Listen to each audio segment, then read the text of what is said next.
Yeah, so supposedly there's about 100 people on Zoom following this. I guess people are still in their pajamas or something like that.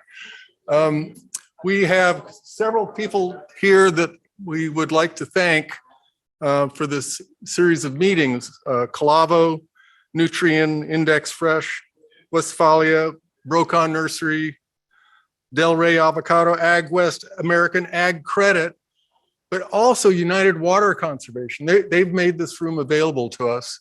We've had some problems with Zoom and trying to come into the modern age, and United has allowed us to use their facilities here and to lend us their IT person, Zachary, that's going to make this thing all work. We also have Sosen and Sean at the Zoom controls that are going to allow us to ask questions and answer questions both here and online. So today we're going back to the basics. We call it down to earth. What is it about fertilizers? What is it about the data that we get from sending samples into the lab? What does it all mean? What have you forgotten? And we can hopefully answer some of the questions that you might have. First speaker is Danny Klittich. He's the agronomy director for Mission Produce, and previously was with Redox, and before that, a farm boy from Fillmore. So Danny Klittich. Thank you. All true statements. So thanks, Ben, for the intro. I get the pleasure this morning to talk to you guys about fertilizer related topics. So Connor, we good back there? You hear me now? Okay, awesome. So that should be fun. I'm excited to do it. So we're going to go through why do we fertilize to start, because it's always good to kind of understand why we're doing this before we actually do it. And we'll do a little kind of intro to fertility, go through some primary nutrients that we think about when we're building out avocado fertility plans. And then we're going to go into application methods and just review probably like the top 5 to 10 ways that we can put fertilizer out into the field. And then we'll run through some questions, hopefully. So that should take around 4 hours. So we're hopefully no, I'm just kidding. So we should be able to get this done a little quicker than that. So yeah, that's my wife's ringer. That scared me for a second. So so why do we fertilize? It's really three reasons that we fertilize. It's the first reason we always think of is to drive yield. We're looking for set, size, quality, and pounds. That's what we get paid on, and we're putting in fertility inputs to maximize that output. We're providing supplemental nutrition during periods of high nutrient demand, and then we're also we have a properly timing fertilizer applications is a critical part of this whole process. I love this quote from Dr. Lovett from UC Riverside. She's now emeritus. The goal is to increase fruit set, size, fruit quality, and grower profit, even when the tree is not deficient by standard tissue analysis. So this really highlights that we're doing this to push the tree. We're not doing this to make sure the tree lives. We're doing it to make sure that the tree makes us money. So that's our goal of doing a fertility program. Okay, so how do we go through fertility planning? So there's this wonderful concept that's been put together by the agronomy community of the 4 R's of fertility. We have the right time, the right form and source, the right rate, and the right place. So I'm going to run through those really quickly. The right time, as the tree develops, there's different nutritional needs for that tree to achieve that developmental stage. So we need to make sure that the tree has what it needs when it needs it. Therefore, our fertility plan needs to be responsive to those changes. The right form and source refers to the product that we're putting out. We want to put out a product that meets our goals as a fertility input. We want it to have the right solubility, the right cations and anions in solution. We want the cost to be appropriate. We want there to be the right cost per acre, per unit, the cost per application. Everything needs to pencil within our operation. And then we also need to take into account how we're going to put it out, the application source and the compatibility with our system, as well as, of course, the bioavailability, getting it into the tree. And we need the right rate. It's not, if we can't take the entire fertilizer program and put it out in January and be happy, because at a certain point that will be depleted and it's going to be well before the end of the year, if not by the end of the next couple of months. So we need to fertilize for the crop that you have and the stage of the tree that we're at. And then the last one is we need to put the fertilizer in the right place.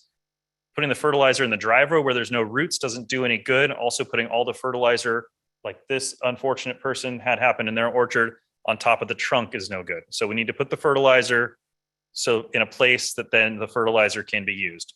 So if we follow those principles, these were built to maximize our return on investment for buying that fertilizer product. Because the last thing we want to do is spend money on an input and then waste it.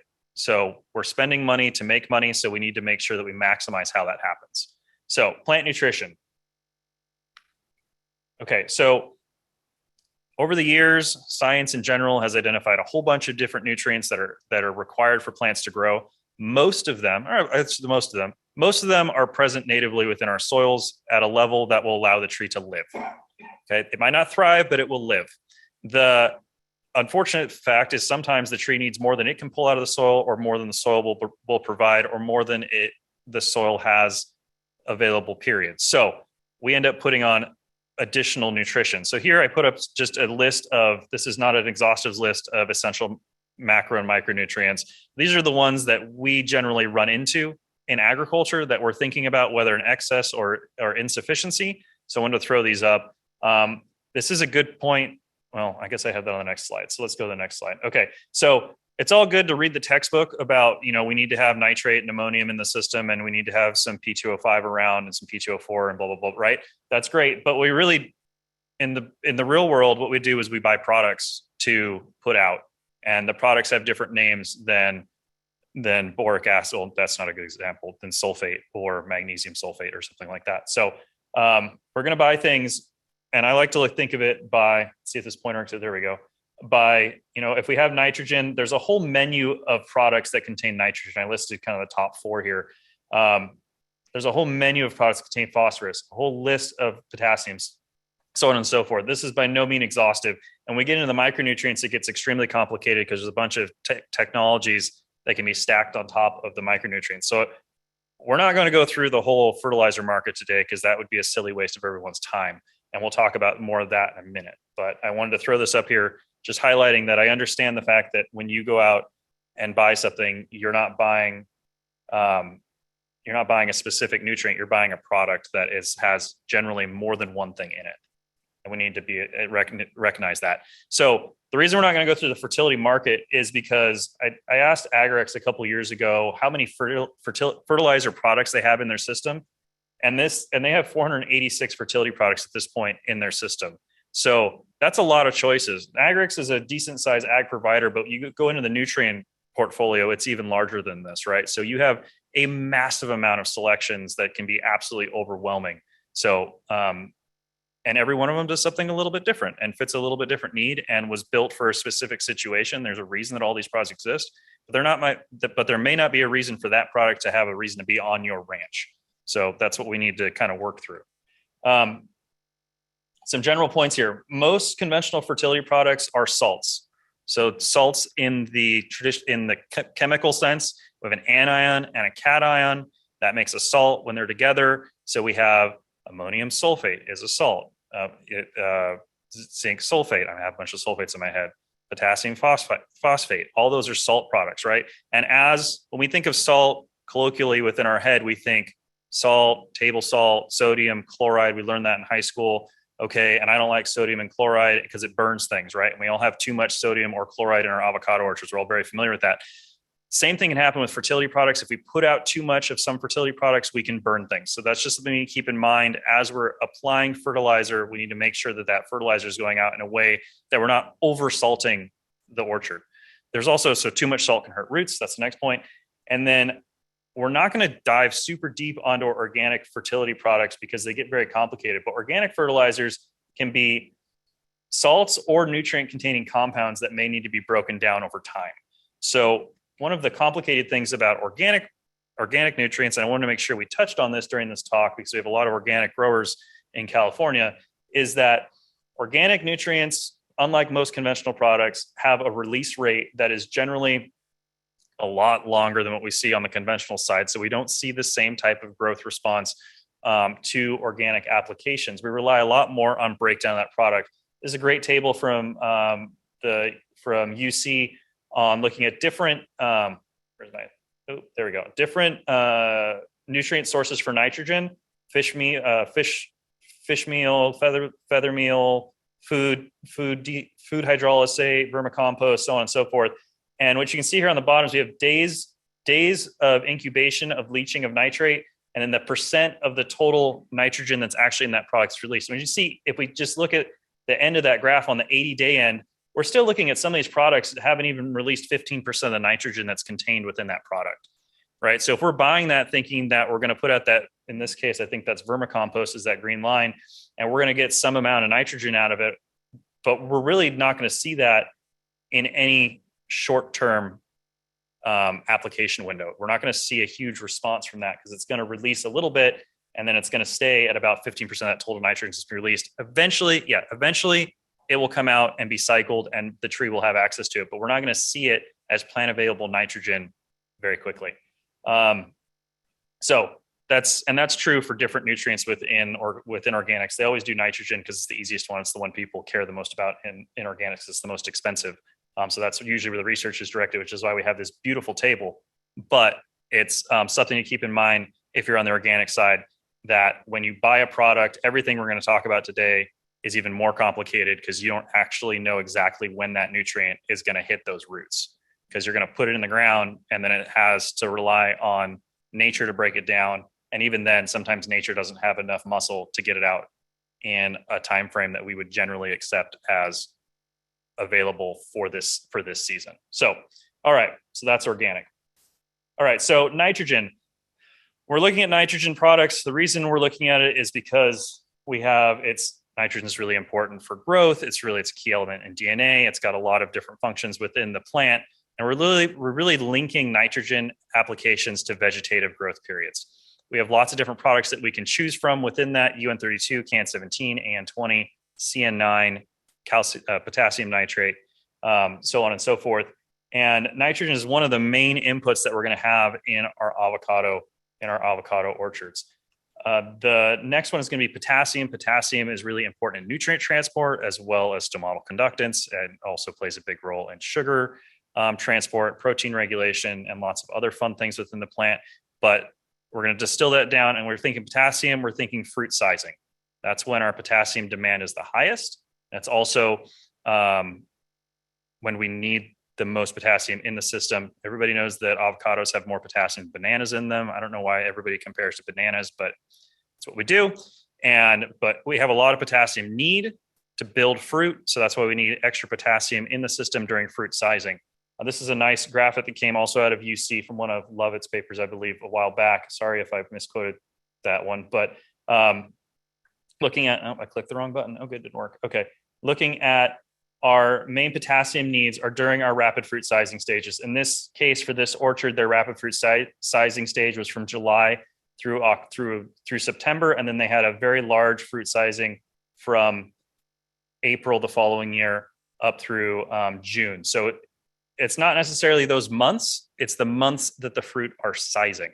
So if your sizing is later or earlier, because we have people on this call that are farming in San Diego and also in San Luis Obispo, your sizing months are different. So it's really, we're concerned about potassium when we're getting our most fruit size development. Next one, calcium. So calcium is a fundamental component of cell walls within the plant, is the top line there. It's important in structures. It's also important in signaling within the plant, and increasing fruit quality as well, which we care about as a packing house, obviously. The real thing we're going to look about on calcium is fruit quality and tree resilience. This includes reducing drop. We want to have a substantial calcium program. So key products here, we're looking at CAN17, CN9, CATs, and there's a whole host of stabilized calciums as well within the marketplace that can be utilized effectively to build calcium within the plant. Okay, let's see here. Calcium is a little different than potassium. However, we want to make sure we put our calcium in the early fruit development stage. Calcium deposition within the fruit stops pretty much after that first large growth season. You can think of it that you're building all the cells early in that fruit development, and then you're just kind of blowing up those cells like balloons after that. So we need calcium there to build the cells and build those cell walls and make sure we have good cell walls. And I always get stuck here thinking about fruit, but we also need to remember that every year we're also building wood on the tree, and we're building leaves, and all those also utilize calcium, and the calcium is going to do the same thing to those tissues. We're going to increase its ability to deal with wind stress, be able to hold up more weight because we're going to have better structural stability of those branches. So all those things come from a stronger calcium program being present. Okay, zinc. Zinc is an important micronutrient that's used in a bunch of enzymes throughout the plant, and it also plays a big role in fruit sizing and avocados. It's probably our number one micronutrient that we see deficient within avocados. It's if you don't have enough zinc and you have actual zinc deficiency, you'll end up with growing a bunch of golf ball size fruit that are perfectly round as well. So if you go out in your orchard and you see a tree that has a bunch of golf ball size fruit that don't ever seem to size and are perfectly round, that's zinc deficiency. I've seen it in a couple orchards quite notably. We actually see it a lot in organic production because they tend to apply manure products, which are high in phosphate. Phosphate can tie up zinc, and that can lead to minimal zinc availability. And there we go. Now we have a zinc deficiency in the plant, and we end up not, the sad thing is we don't get the benefit of the manure because we have a deficiency that's holding the whole production system down and not allowing our fruit to size out. So zinc, very important. Zinc EDTA is a market leader there, zinc sulfate, and there's a whole bunch of other complex zincs as well on the market that can help with those issues. Last one's carbon. You won't see this one thrown into a lot of kind of essential nutrient lists, but avocados, as everyone knows who grows avocados, loves that heavy mulch layer. The roots thrive in that decomposition layer in our soils. That's where all the soil moisture is held. That's where all of our roots grow. We love to see those nice, pretty white root tips growing through that duff layer in the orchard. Soluble carbon applications in avocados will help break down that soluble carbon, will help release nutrients. And avocados seem to respond extremely well to humic acid, fulvic acid, and compost applications that build that soil organic matter. So products like this, I already just listed those. So quick notes here on our fertility, kind of on our nutrients. We have nitrogen for growth, potassium for size, calcium for quality and less drop. Zinc also is going to help us out on size. We didn't talk about boron, but this one snuck in from an old set of slides. But boron we also use for setting flower, and then we have carbon in there for soil health. So that's kind of our top 6 nutrients that I generally think about when I'm building out programs. All of these, then we're going to take those products and then we're going to translate them into a program that makes sense for our ranch.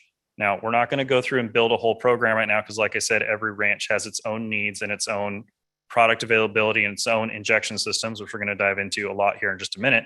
So it would be futile here to try and run through how we're going to do this, but we're going to take the processes that we've talked about and work with whoever we get our products from to understand what products we have available to us within and the pricing that we have, and this system works, and then we establish that.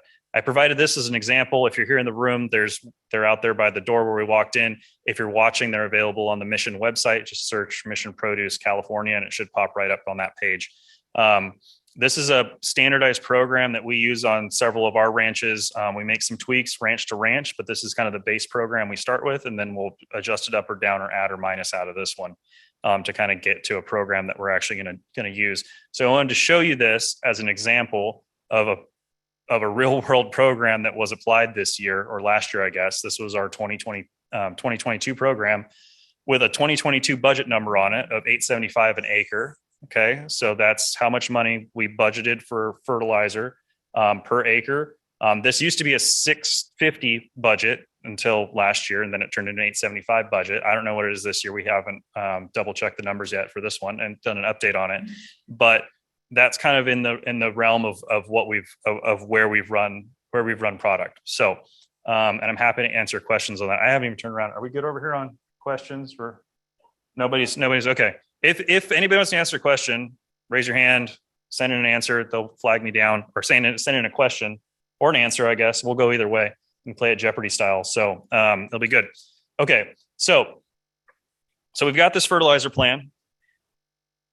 Now, how do we get it out into the orchard? Now, it's kind of a backwards way to do a presentation, because usually we already have this infrastructure piece and we need to figure out how to shove the fertilizer through it to get it into our orchard. So let's talk about different ways that we can put out fertilizer, which is going to be a big, important part of our overall logistical process on our ranch. So first thing, we're going to start kind of here in the most basic. So dry spreadable products. So I'm going to start at the bottom of the slide. My personal note, I generally do not recommend any dry products for conventional fertility programs. That's my personal preference. I think there's better ways to do it for a number of reasons. We can argue over it if you'd like, but I will hold true on that. Mission across our 600 acres that we farm, don't put out any dry products unless it's a spot treatment of a single tree that needs sulfur or something else like that. So there's no broadcast spreading of things, period. Caveat to that is if you're an organic farmer, it's a very useful method to get out units of organic nitrogen. So if you're organic, totally understand why you use dry products. It's still super expensive though. So it's the cheapest unit per unit of nutrient pretty much anywhere to buy dry products. However, it's the most inefficient application method. So you can figure I'm going to save half my money, but I'm probably going to spend a lot more on inefficiency and application. Because generally application of avocados involves a helicopter or somebody with hands and a backpack spreading stuff under your tree. Because very few of us have the luxury of having flat orchards. We can spread stuff with a tractor. So generally we don't like it. The other inefficiency is when we throw dry product under a tree or around a tree, it ends up in little pockets. We get little pockets of nutrition under our tree. You can think of those little prills, landing places. There's roots in between those prills, and the roots might not find that nutrient before that nutrient has left the system. We also have product lands where there are no roots. And since all of our avocados are also irrigated, if any fertilizer lands outside the irrigation pattern, it probably won't do anything until it rains. And generally when it rains here, the trees don't really need a lot of fertilizer. So there's a lot of inefficiencies, which is why I don't really like dry products. So we're going to move on from that to things that I think are more practical. So the first one is probably we'll just talk about them all. And so they all have their place. So this is called a venturi injector. It's a very durable system. It works through a pressure differential, which is true for a lot of our injector systems that don't have any moving parts, which this one doesn't have any real moving parts. They're fairly inexpensive. You can see here a standard setup for how it would be installed. And these come in tons of sizes, everything down to 1/2 inch or even smaller, and everything up to like 3 or 4 inch sizes for these. You'll hear these commonly called Mozzie injectors. Mozzie is the leading manufacturer of venturi injectors, but there's a host of cheaper models on Amazon, but they are cheaper for a reason. So I've had people get the cheaper reasons, and they might be black plastic, but they don't hold up outside. So, if you pay $20 on Amazon for one of these, there's a reason it was $20. Okay. So they're a little bit more than that. They require some pressure loss, which is the biggest downside of venturi injectors in general. The way they work is you have water coming through the pipe, you have a gate valve or some other way to cause a pressure differential from this side to this side. So you close this just a little bit. So now we have a little more pressure here and a little less pressure here. These valves are open. Some water comes through here, pushes through here. It sucks out of your liquid reservoir, sucks it into the line and blows it into the line. So it's a great way to get product in. There's not a whole lot of control. It takes some monkeying with it to get it consistent. But if you just need to get product out, it can be a great way to do it. The next one, we have these, I call them diffusion tanks.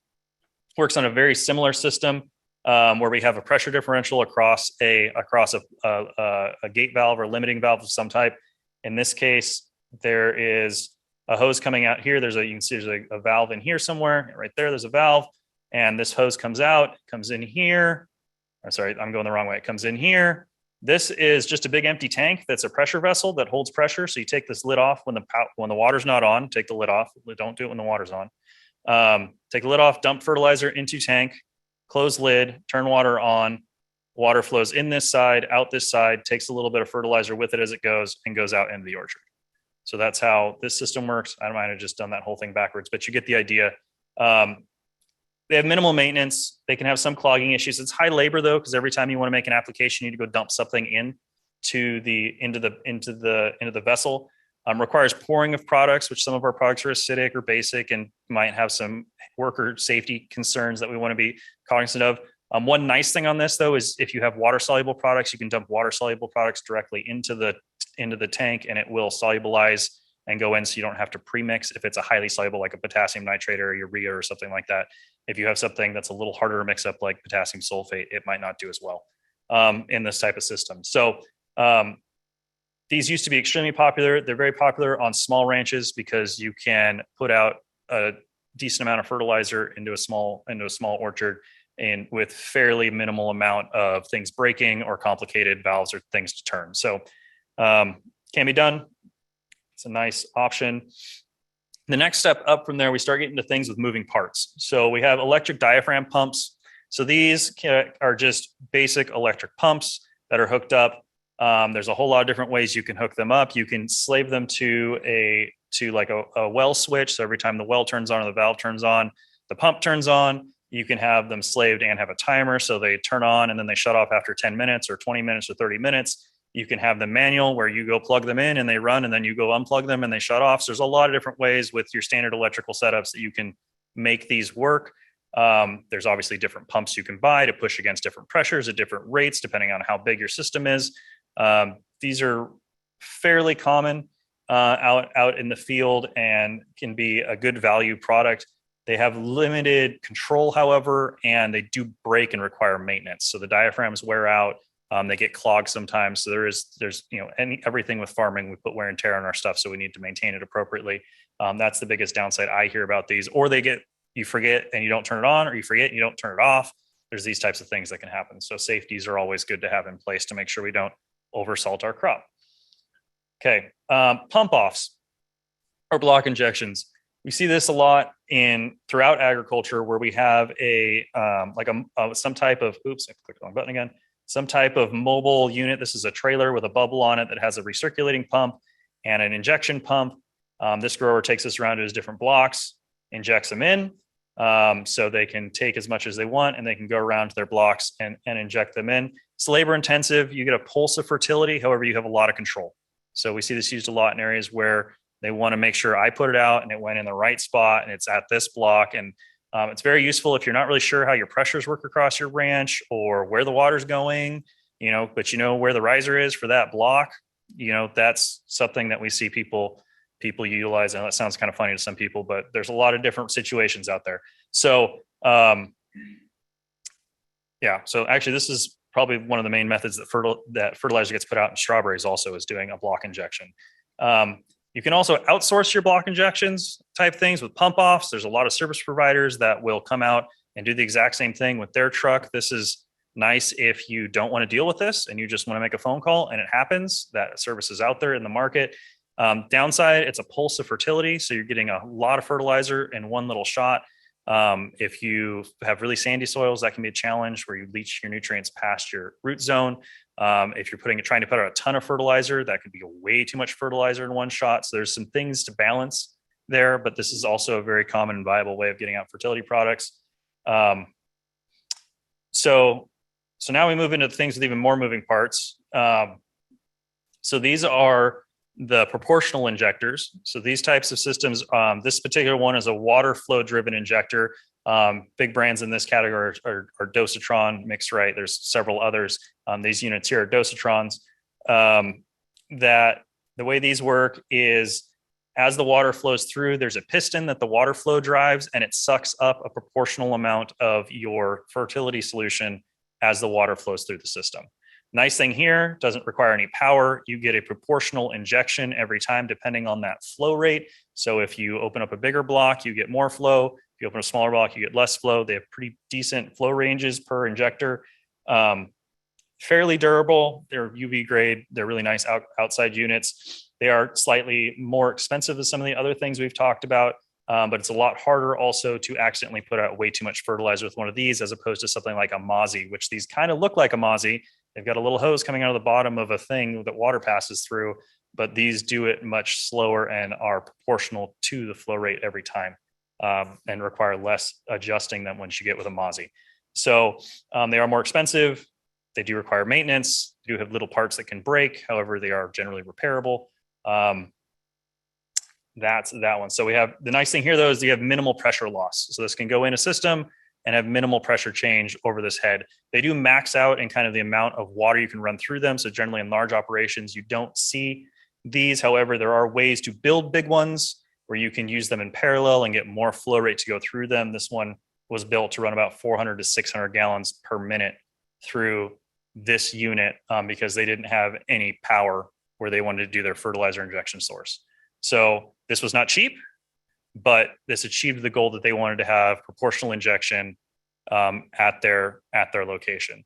Yeah, it looks nice. I think it's kind of pretty how they did it. They did a great job. Whoever put this piping in did a beautiful job. So, and then they painted it. It's gorgeous. Okay. So this is scalable. It doesn't need any power, which is great.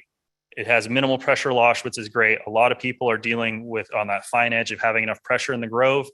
These can be a really good solution in those. However, like I said, they can add up and they can get into the realm of what we'll talk about next, which is more like a hydraulic or pneumatic driven injection system with some type of computer control. So these are all going to kind of end up in that same budget point where we're looking at that $12,000 to $20,000 cost for this type of injection system. This one that we're looking at here is an Anderson system that's put in. There's 4 heads that are injecting there into here. These are hydraulic or pneumatic driven injectors, so you can run them off water pressure, or you can run them off of an air compressor. They also have 110 or 12 volt controllers, so you can have it hooked up to a flow meter on your main line, and then it knows how much water is flowing by, so then you get the exact amount going in. They can also do it without that, depending on your scale. So there's a lot of different ways that these systems can be pieced together to meet your specific ranch needs. The key here is this is giving you a proportional constant feed via flow meter, or if you have the computer control function, you can also have it targeted within a specific irrigation. So, which mentioning the computer, the last one on kind of this hierarchy of control and accuracy of fertility injection, which also correlates to increasing cost, is having a full computer controlled injection system with some type of electric pump.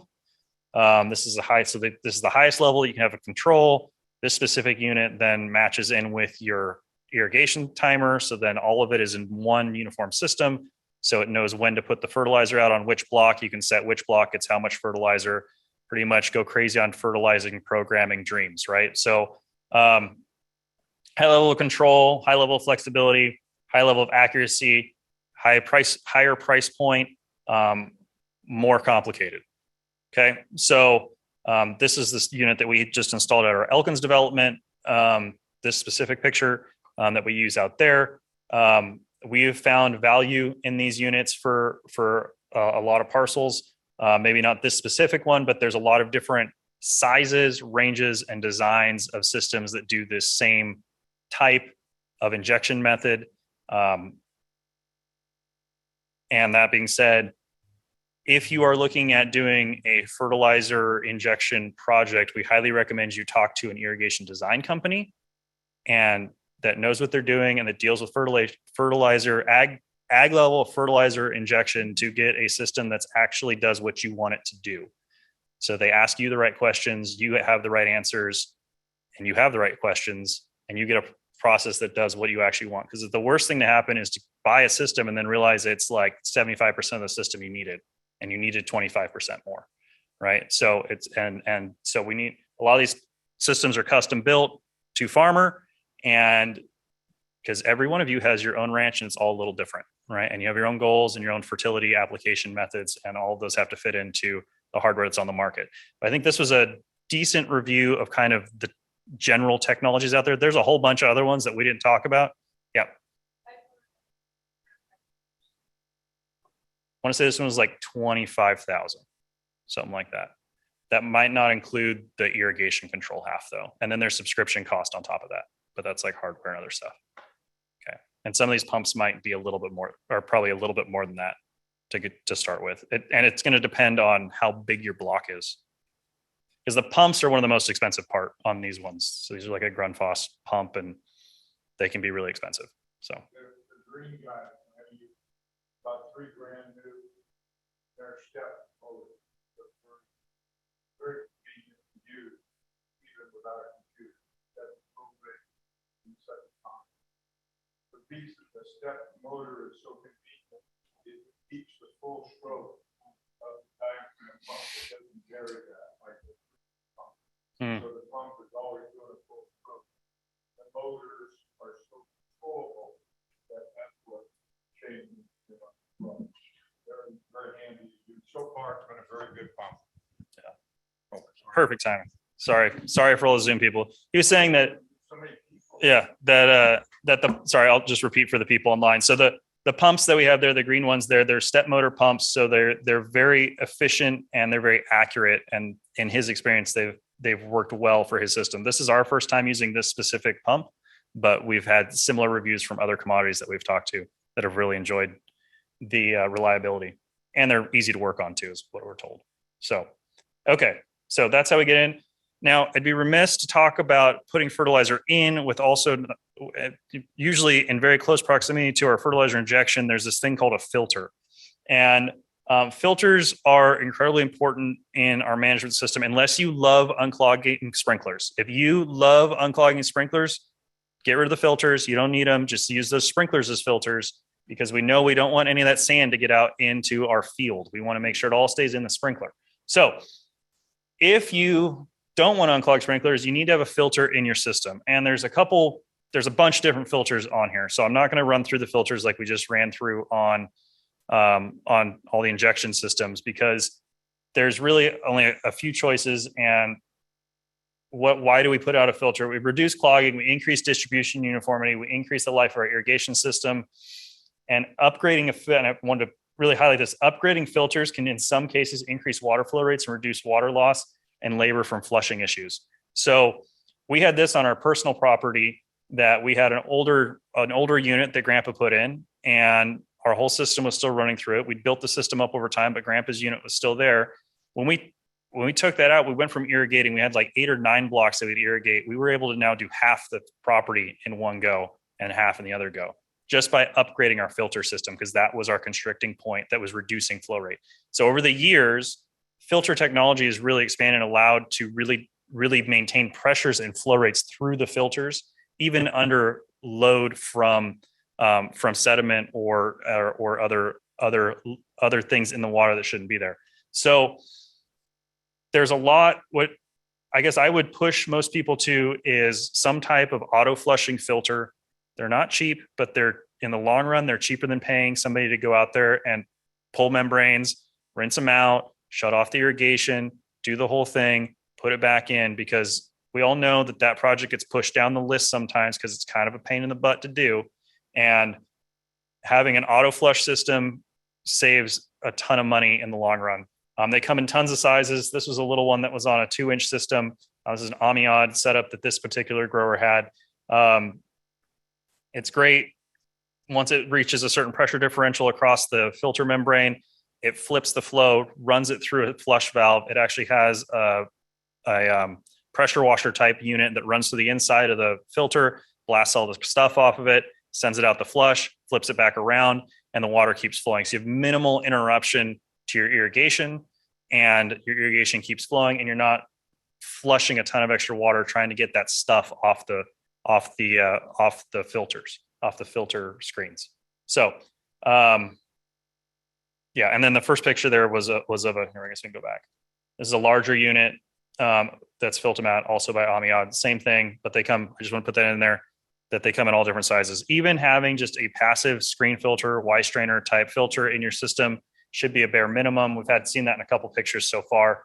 But that's something that we need to, that should be in all of our irrigation design. So at this point, I put together a couple of frequently asked questions, but I wanted to pause and see if the room or the internet's had any questions. Okay, wonderful. So we don't have any questions, but I have questions that I think people usually have bouncing around in their head that they're like, that they don't want to ask. So how much is this going to cost me, right? We already threw around some numbers. Thank you, Lisa, for asking earlier. So how much does it cost me? So we talk about fertilizer programs. Generally, the numbers that I use when I'm looking at a fertilizer budget on conventional production, we're looking at somewhere between $500 to $1,000 an acre for a fertilizer budget is what I would think is reasonable. That high end would be somebody who's trying to do something very specific. That 500 would be somebody who's really trying to skimp and keep the budget down.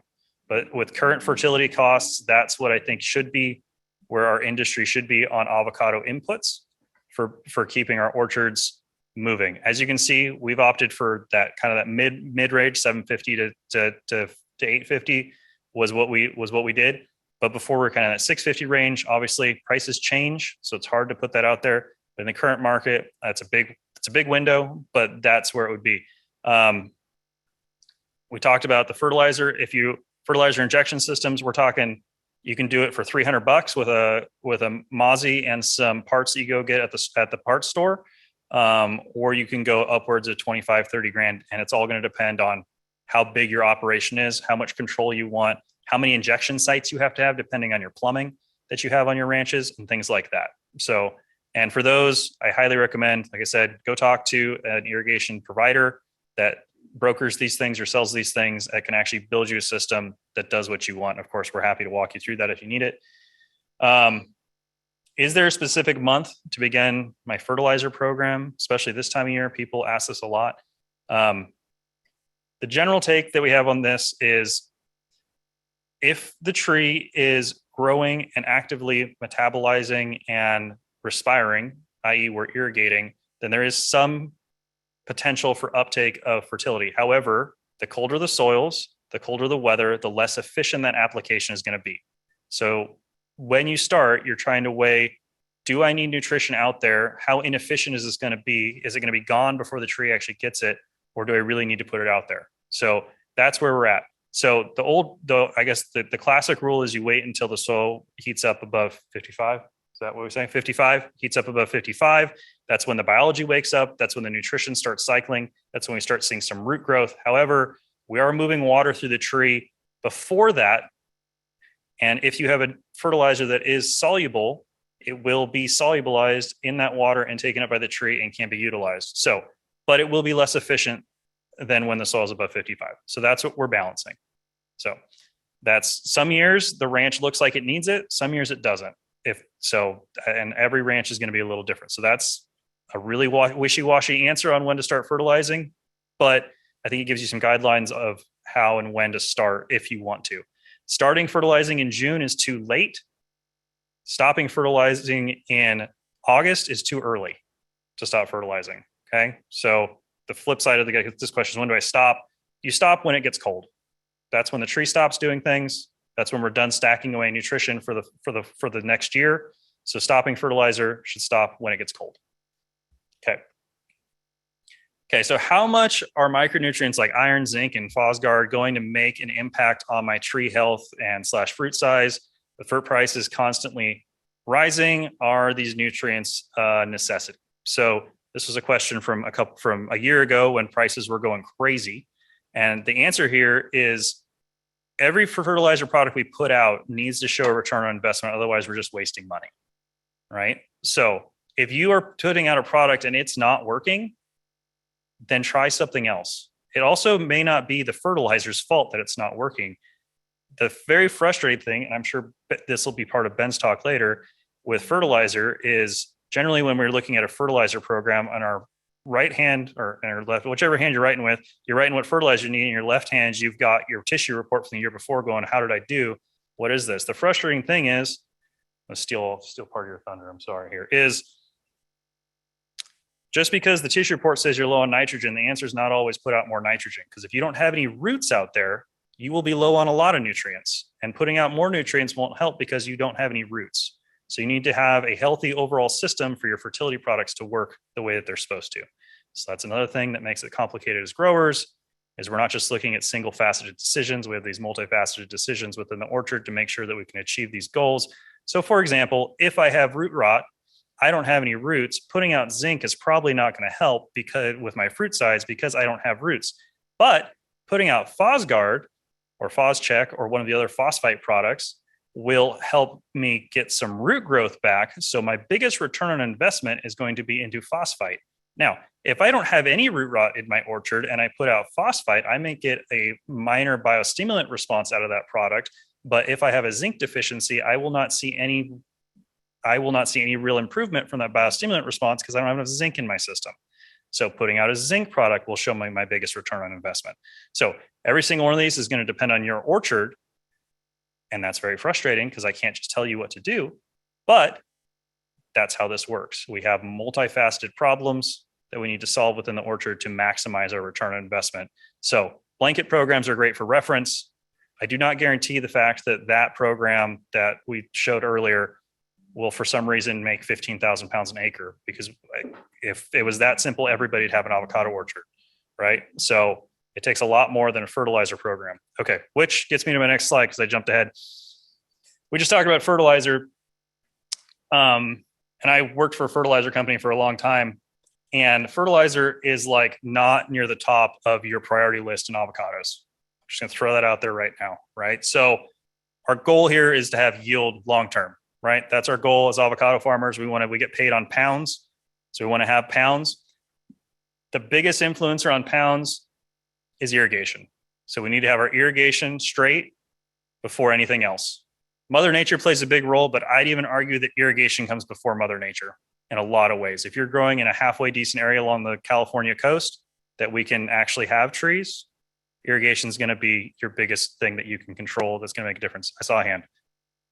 Where do bees come in? Where do bees come in? So we got yield, we got irrigation, we got Mother Nature. Below that, we've got pruning, we've got fertility, we have pest control. I'd say all those things are kind of on that same plane there. I would say bees are right below that. If we don't have our pruning right, we don't have our pest control right, we don't have our fertility right, bees are going to be less of a return on investment. When we have the nutrients right, when we have budwood out there with flowers on it, that's where our pruning comes in. When we're not worried about having our root rot or other things, that's what that pest control part would cover. We have a happy, healthy tree that has receptive flowers that's ready to set fruit and can hold that fruit and get me the size I want. That's when we want to double down on our pollination services to maximize our set and get the most pieces we can on that tree. That's when the bees come in. Backing up quickly. Please. The phosphite, I see your phosphite on here that you said. What's the root RX? RootRx is a biostimulant product. Could you repeat that? Oh, sorry. The question was, he's looking at the fertility program. He says, I see where the phosphite is on here, but there's also a product called RootRx. RootRx is a biostimulant product we use for root growth as well. Yep. Shoot, let's hear him. Online questions. Question is, have you noticed a difference in timing on berms versus flat ground? Noticed my berm soils never dropped below 55 degrees this winter.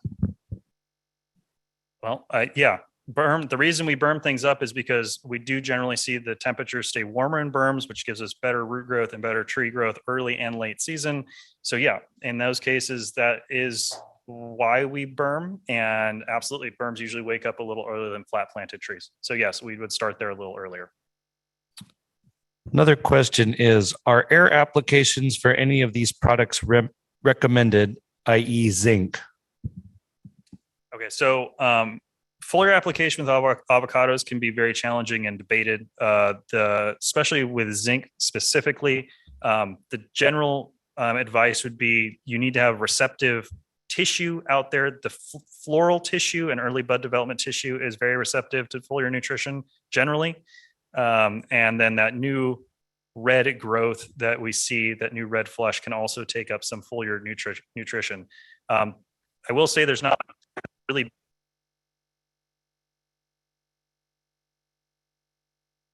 Oh, nope, I'm back. That means that, where are we at? Oh, there hasn't been a ton of research on foliar nutrition in avocados, specifically looking at new growth or flower uptake or things like that. There has been a lot of work done. Ben's done some, I believe, on foliar nutrition on mature leaves. It doesn't work very good, right? Wasn't that? Yeah. So if you have a hard enough tree in the middle of summer, no, not worth putting in micronutrients on your foliar spray for Persea mite or something like that. That's, yeah. I don't know, did you want to have any caveats on that? You've done that work. Just a comment about foliar sprays. A lot of times this is not just landing on the leaves, it's landing on the ground. And if you have warm ground, you can get uptake. So it's not specifically going through the leaf, it's going into the ground by way of the aerial application.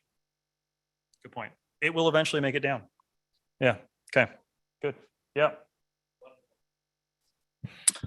Question is, would you try an organic 4-1-2 fertilizer with greater than 50% available nitrogen, full of amino acids, proteins, and microbes to replace CAN 17?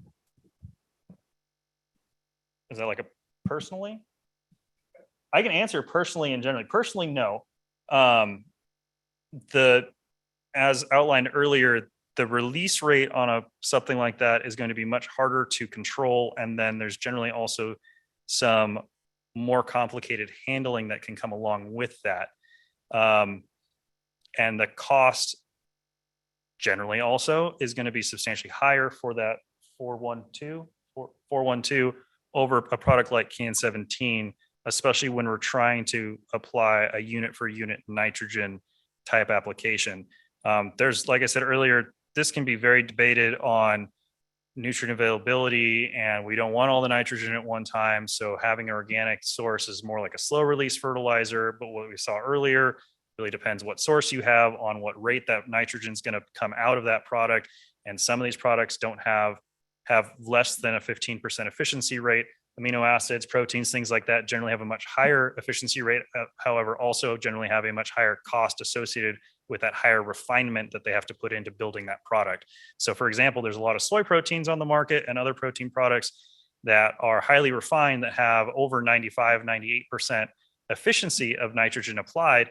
However, you're looking at substantially higher cost within those products. So we rarely see a transition of organic products into a primary input within a conventional system when we're chasing a specific nutrient. However, I will say that that product could be a wonderful addition to a program where we can use it as maybe as our biostimulant type product or carbon type product, our building soil organic matter type product, and those can have a great fit within our conventional programs. However, generally to make that fit, we're going to need to have that assumption that we're not buying that product to compete head to head with CAN 17 as a nitrogen input or a calcium input, but more so as a holistic input to build our overall health of our soil. So great question though. I love it. Is that it on the online? One more. Okay. How much nitrogen is lost through ammonization in the breakdown of organic materials as a percentage of the rated analysis? So the applied nitrogen, depending on how it's applied, can really influence the efficiency of the uptake that it is, and also the source that is applied. So we didn't get into this, but there's kind of three different general nitrogen sources. We have ammonium, nitrate, and urea. Each one of those has to break down so the plant can take it up generally as a nitrate form. Some of it gets taken up as ammonium form. It gets very complicated in here when you start looking at the soil physics and the soil breakdown of the whole deal. But to answer the question, the most efficient way to do this is to put it out in tiny little doses consistently and end it right next to the roots so the roots can take it up. That is why those super expensive systems exist, is so that we can target that nutrient ending up at the right rate, at the right place, at the right time from the right source. That's why we spend money on those systems, is so we can get a bigger impact out of our fertilizer. The alternative to that is, let's say, throw it all out in a early dry application as an extreme. On the other end, so we're going to do a February dry application with 100% of our nitrogen units. A lot of that is going to be either leached or off-gassed, which I think is what he was talking, or turned into is going to off-gas from the system, volatilize. That's the word I wanted, volatilize out of the system. And some of that, I would say the efficiency on those could be down into the 10% range on those early applied for how much actually makes it into the crop, as opposed to what leaches out of the system, gets tied up in the system, or volatilizes out of the system. So you can get a huge spread on what your uptake efficiency is, depending on what product you use, the right time at the right place, and so on and so forth. And that is really why those 4 Rs were originally built, was because the standard application method, say for the Midwest, where they use a hell of a lot more fertilizers than we do in avocados, is, or used to be, go out in fall or early spring, if it's still, or if it's cold, shank in your anhydrous ammonia, pray that it's still there when you show up the next year, or put out your urea or put out your manure, pray it's still there, and they would have these huge issues with too much salt burn because it's too concentrated in the seed row, or it got too warm before they seeded and it shot out. They didn't get deep enough, so it didn't get sealed in by the moisture. All these problems come by trying to use a super cheap input to do something and putting it in the wrong place at the wrong time at the wrong rate, the wrong form. So we came up with this. We the agronomy community. This was not me. This is before my time. This is of Ben's vintage. Yes. So so we have this principle to follow. And I'm not going to say one product is bad or one product is good. They all have their place. There's a reason they built them, but they have to fit in your ranch that you're trying to manage in your way, right? And some of these products are redundant to each other, but they have these little differentiating factors that might matter to you, but not matter to your neighbor because of this personal feeling or this physical property within your field. And both of those are important because we all need to produce a crop that we're happy with. So is that one more? Okay, let's go with the next one. Awesome. Periodic leaching of salts is always needed. How long do I wait after an injection to leach so as to ensure the fertility has been taken up and not wasted? So I always recommend, I guess I don't have to repeat it because I already heard it. So I always recommend if you're going to do a leaching irrigation that your fertility application should come after that. So whatever that interval of your fertility application interval, your leaching irrigation should come one irrigation before that. So we want to come in, say we're fertilizing first of the month, right? We're going to fertilize first of the month. A lot of people do that a third week or whatever yours are. But for today, we're going to say we always fertilize on the first of the month. That's our day. So we're going to fertilize first of the month. Our leaching irrigation should be last week, right? It should be the week before, should be that last week of every month or that last week of the month, not every month. The last week of the month is when we wanted to have our leaching irrigation in. And when that soil dries out enough to warrant another irrigation, we're going to replace everything that was leached out through that next fertility application. So especially if you're using some type of stripping agent, a heavy acid, or some type of leaching assistant type product that's going to absolutely pull out a lot of the nitrate, some of the calcium, all the sodium, hopefully a bunch of the chloride, the sulfate, all those things are going to get moved out. In that case, we absolutely want to follow that up and put something back into the system so those roots have something to pull up with that next day. Yeah. Yes, sir. When thinking about traditional organic products and not these highly available amino type products, typically adding the fertilizer maybe 2 to 4 weeks ahead of your intended time of uptake would probably be beneficial to have time for it to be synthesized or become available. Yeah, I mean, so what's really nice is over the past like 10 years, they've come up with a really nice set of tables of release rates for most products. Oh, sorry, for most products. Thank you. So the question was on traditional organic inputs, you know, if we put them out 4 weeks ahead of when we actually need them, that should be about right. If you remember back to the graph we started with that had a whole bunch of different, pushed the wrong button, that had a whole bunch of different, I messed it up. Can you put me back on the, thank you. Whole bunch of different inputs. The first 2 weeks is when you get the majority of the release on most of those products. So if you put it in the 2 to 4 weeks before you need it, you're going to get the biggest pop out of that product. Now it depends on the product for how much nutrients going to get released in that piece, but I think it allows for a better calculation of what it is. And really, organic farming, you have to be familiar with your products and know what you're going to put in and the response you're going to expect out of it, how long it's going to take to get that response. And there's a lot more art involved in putting out an organic product because it's like, what's my soil temperature? What's my weather? Is this actually the same product I bought last year? Because the guy said they got a new source, but I don't really trust him that he said it's the same, but it's not really the same. And so there's a lot more of that. Is it going to actually do it what I thought it's going to do? So you got to kind of feel your way through it. Yeah. Okay. Any more questions on the digital? Okay, cool. Yes, sir.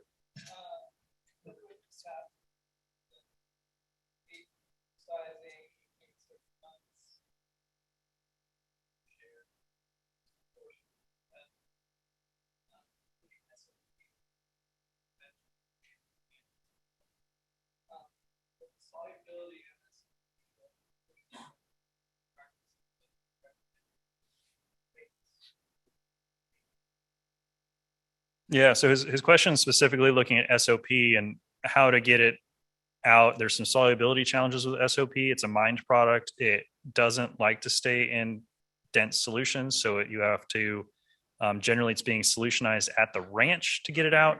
And it can be challenging to get enough in. And if you over inject it, you can end up with clogging issues down the line because it can build up a sediment in the line. So it can be a challenge. So his question was, are there any best management practices for how to put an SOP appropriately for that?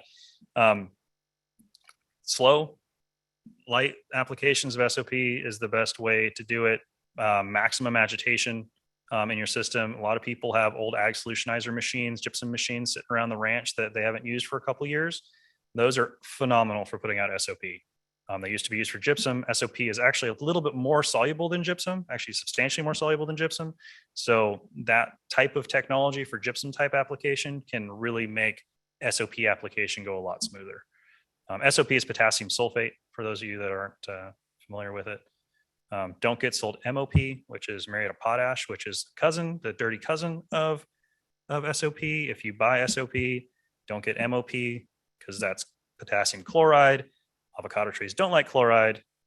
Celery plants love chloride, so it is in the warehouse. Just so occasionally, always read your bags that show up. Just a word of wisdom: read the bag. So sometimes there's mistakes. Okay, is that good, Dom? Okay, thank you. All right. Yes. Do I have an opinion on seaweed? So seaweed can be a part of a fertility program. Seaweed products generally fall under the category of biostimulants. They have phytohormones in them that can stimulate certain growth responses within the plant. I think of them as like PGR lights. They're not really PGRs, but they kind of work like that sometimes, but they're also highly variable and not regulated. So it's a lot harder to get a consistent response, especially when you're comparing one seaweed to the next seaweed. Nobody quite has anything nailed down on which part of the seaweed does what. And they all have the best seaweed. Is the other problem with seaweeds is everybody's seaweed's the best seaweed. So they can be an important part. They generally are targeted at reducing some type of stress or helping with root growth of some type. I will say that in that biostimulant category, biostimulants generally do not stack. So if I'm having one biostimulant and I'm using another one, generally I will not see an additive impact or a synergistic impact from those products. So if I do a seaweed, a humic acid, and a botanical extract, and another seaweed, I'm not going to see 4. I might see 1.5 out of that 4 things I put in. If each one of them is giving me 1 by themselves, I might see 1.5. I might see 2. Generally, I won't see 4, and I'm never going to see 8 as a response. Sorry, that's kind of a vague answer, but they can fit into a program. So, but there's a lot of options within that biostimulant market. So that's a dodging answer, I understand, but I'm going to run for office next week on fertilizers. Okay. Any other questions? Yes. How important is having leaf samples, and when is the best time to obtain them? I'm out. Yeah, I'm out. See, that's a perfect segue. Danny got stuck on the other side of the grapevine yesterday or this morning. Yeah. And spent a lovely time in Tulare Ag Show. So yeah, it was great. That was great. Thank you. Thanks, Ben. Thanks, everybody. What do you do with all these numbers? This becomes a real question. So if you're asking, does seaweed work or does it not work? Sometimes it does work. And I did some work in New Zealand 20 years ago where I sprayed seaweed extract on trees just going into a cold spell, and all the trees that I sprayed the seaweed with performed really well. They didn't freeze. Yeah, and so I came back here, and for 3 years in a row, I did the same trial and never saw the same results again. So yeah. No, there's something in it, but we don't know what it is. Patrick Brown recently gave a talk about biostimulants, not just seaweed extracts, but all biostimulants that are sold. And he said 10 years ago, 95% of them never showed results in tests that were done. Today, about 90% don't show results. So But, and how do you measure a result? So what I want to do is cover some of these issues, and so you can make some decisions about whether you're seeing results or not. And in this case, we're going to be talking about how to read water and soil reports. And essentially, we are looking at water and soil reports. I want to underscore this. pH and the problems with water and soil are what these reports tell us. They're really not really good at telling us a fertility management program. That's where leaf analysis comes in. That's where we're going to answer this question later on. But how do you use leaf analysis? How do you use a water report? And how do you use a soils report? So the three main ways we have of assessing a fertility program is with leaf analysis, water analysis, and soil analysis. So pH is the power of hydrogen. It controls the availability of many nutrients. And correcting it is the easiest thing you can do before planting. Once you have a high pH and you put your avocados in, you've got 5 to 10 years of bringing the pH down without killing the tree. And I've killed a lot of trees trying to adjust pH with a tree in the ground.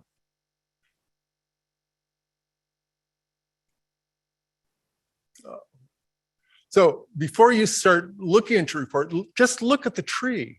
What does the tree tell you? The tree's telling you it has problems. So boron toxicity is very common north of Los Angeles. And you go into San Luis Obispo, you'll see this intervenal chlorosis that is common with boron toxicity.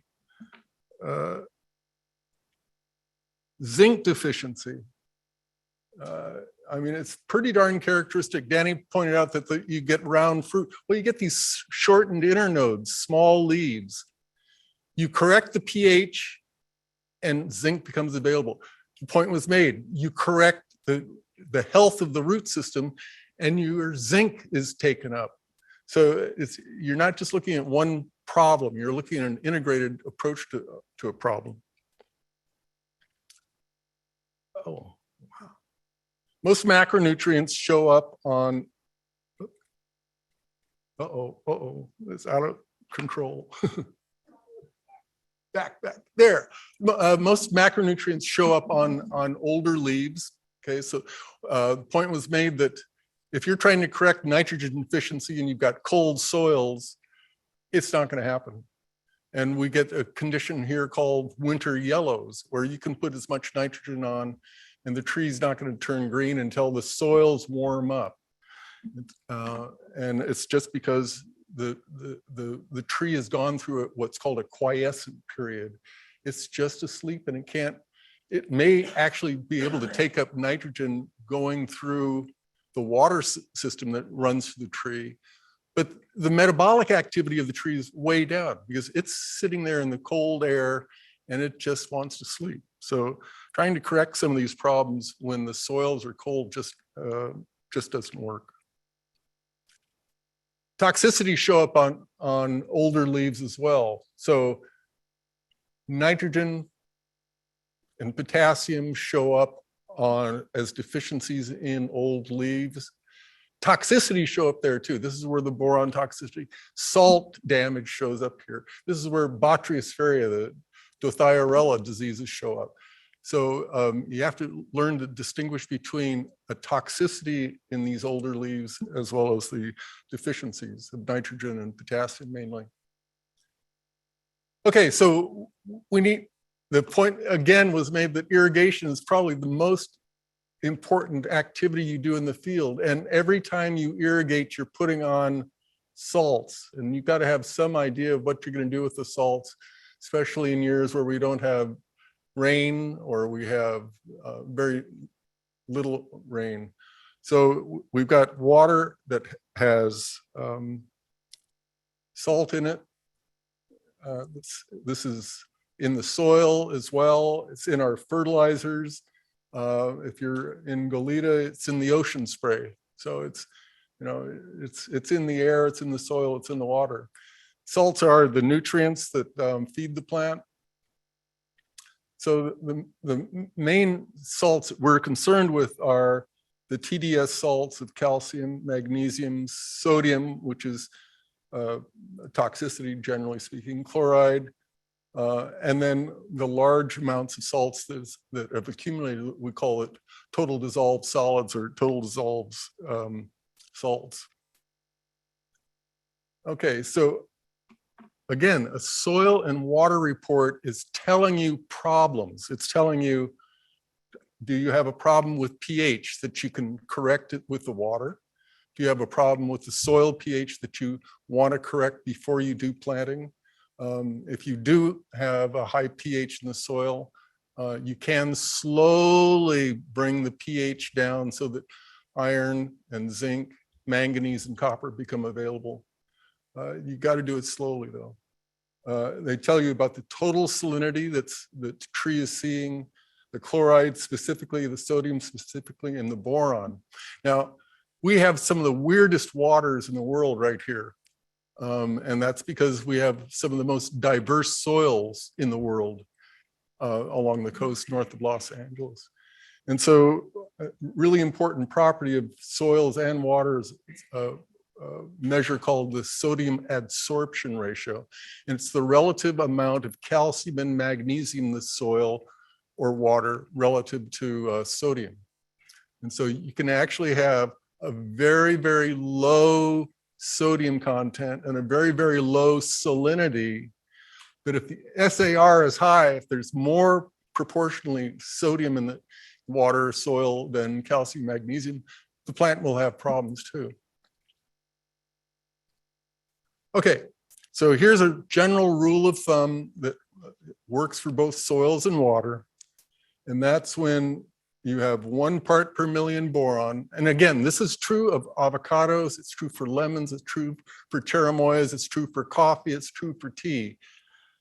So if you're seeing waters in excess of 1 part per million boron, 100 part per million chloride or sodium, and 1,000 part per million TDS, total dissolved solids, you gotta watch out. This water is dangerous. You got to learn how to manage it, and we manage it with leaching. You can't buy anything. You can't buy an electrolyzing device that fits onto your irrigation system. You can't buy chemicals that you can put in there that are going to make it better. Only more water and leaching is going to resolve these issues. And then when the SAR exceeds 4, and that's the relative content of sodium to calcium, magnesium, will you start seeing problems? So there's the toxic proportions, 1,101. And you know, this is just something to remind you that once you're in that ballpark, you got to really watch out. Now, there's some places around here that have got the most exquisite waters imaginable. You know, they have a TDS of 25. I mean, this is pure drinking water. Plants cannot handle the same salinity, the same toxicities of water that humans can. We urinate, we excrete this stuff.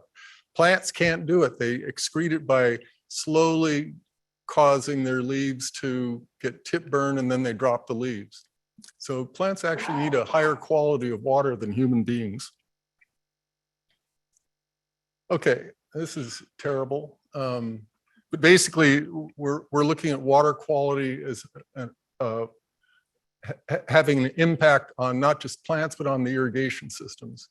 So if you have high bicarbonates, you're going to see clogging, chemical clogging of emitters and so on. So, boy, this is not very good. I'm going to skip that. A lot of the reports, depending on what water lab you use or soils lab, they'll present data that is not all the same. It's interconvertible.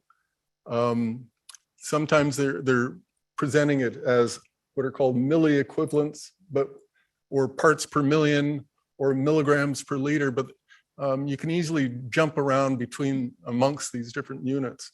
So you can go from EC, electrical conductivity, to TDS, total dissolved solids. If you have the EC and you multiply it by a conversion factor, it'll get you into decisiemens and millimoles per centimeter and 1,000 micromoles per centimeter and so on. So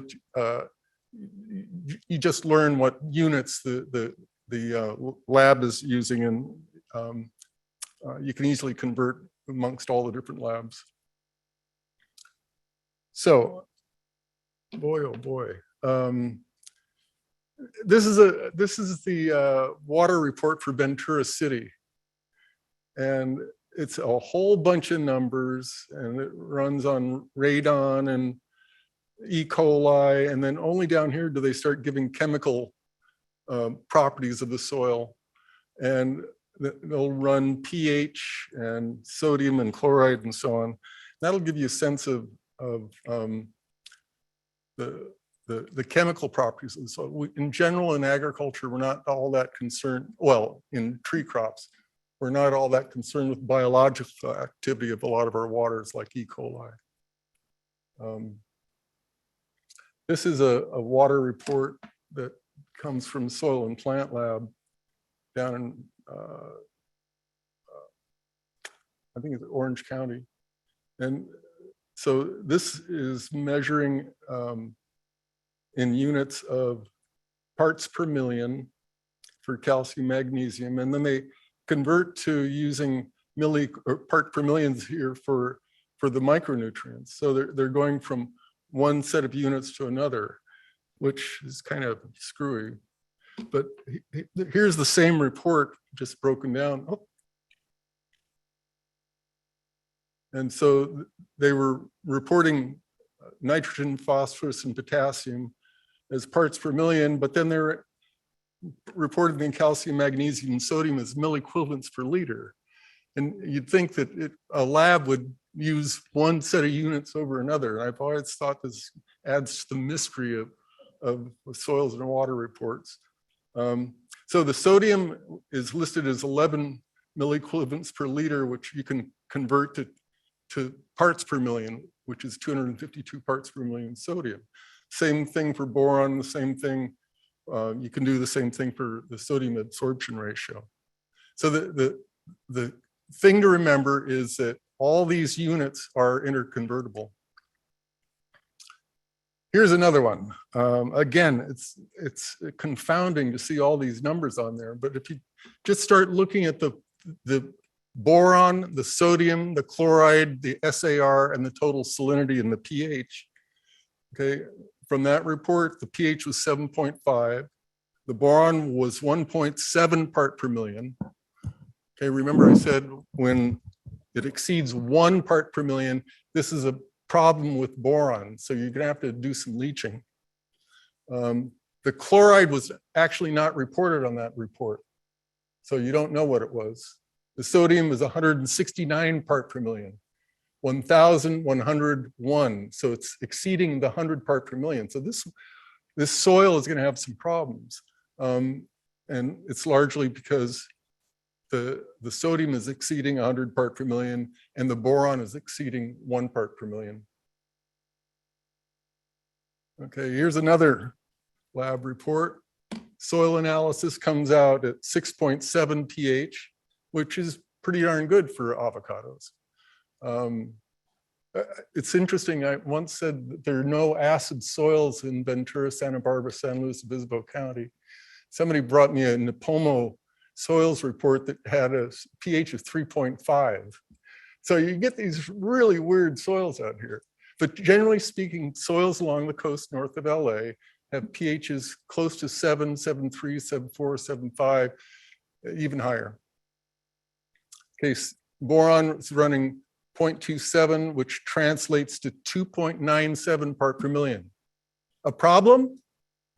Yes, it's exceeding 1 part per million.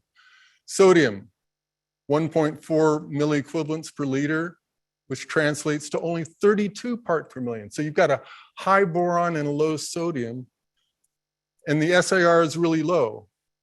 Okay, It's when it exceeds 4 that you start worrying about a high SAR. Here's another one. Water analysis comes out at 7.3 pH. Chloride, 108 part per million. Yeah, on the edge. Boron, 0.1. Sodium, 86 part per million. SIR, 1.7. This is exquisite water. Okay, I forget where this came from. It was from Santa Barbara City, though. Here's one of these weird ones. Water analysis, pH 7.6. Okay, avocado is like an acid soil. The water is generally going to reflect the pH of the soil. It's hard to change the soil pH by changing the pH of water. We do it, so for that small amount of time that the water is infiltrating, it's reflecting the pH of that water, but pretty rapidly, soils have such a high buffering capacity that they convert the pH of that water to the pH of the soil. So we're starting out here with water that has a 7.6. Chlorides running 440 part per million. Problem? Yeah. Boron, 1.4 part per million. Problem? Yeah. Sodium, 302 part per million. But the SIR is only 3.4. So that means that there's so much calcium and magnesium in the system that you're not going to get problems of infiltration. So when the SIR goes up too high, that means that you're going to get deflocculation and loss of infiltration in the soil. And in this case, also nitrate was running at 43 pounds per acre foot. So if you're putting on 2 acre feet of water, you're putting on close to the nitrogen. You're fertigating with this water. So and you're going to have to do leaching because the chloride and boron are so high, the sodium are so high. So every time you leach, you're adding more water than the plant needs, but you're going to be leaching all this nitrate out of the root zone. Water analysis, pH 7.4, yeah, some problem. Chloride, 164 part per million, problem. Boron, 4 part per million, exceeds 1 part per million. Sodium is 87 part per million. The SAR is 1.4, so that means that you've got a lot of calcium, magnesium to balance that sodium, so it's not really a problem. Here's another one, pH 7.6, hardly any boron in this case, very low chloride, kind of high sodium, 133 part per million. The SAR is almost 15. 4 is when we start worrying. And in this case, this was from a site out in Lancaster. And the water was ponding in this place. It wasn't getting in because there's so much sodium in the water relative to the calcium, magnesium. So how do we deal with this? When we start having these excesses of the salinity, sodium, chloride, and boron, the only treatment that we have to control that, to prevent the tree from seeing it, is through leaching. Okay, there's no magic potions out there. They're being sold all the time to improve. Oh, what are some of the claims? That it makes sodium more rounded so it flows through the soil better, or changes the charge on it. Well, God doesn't work that way. I mean, you don't change the charge on sodium.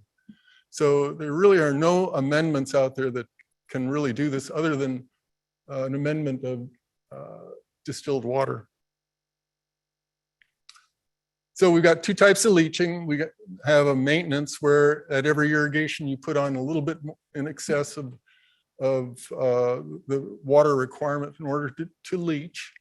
Okay, or we do what's called reclamation leaching, which is periodically, like once a month or once every 2 or 3 months, putting on 20 to 40% more water than the tree needs. And generally speaking, reclamation is much more efficient at removing salts than putting on a little bit more than the tree needs at every irrigation.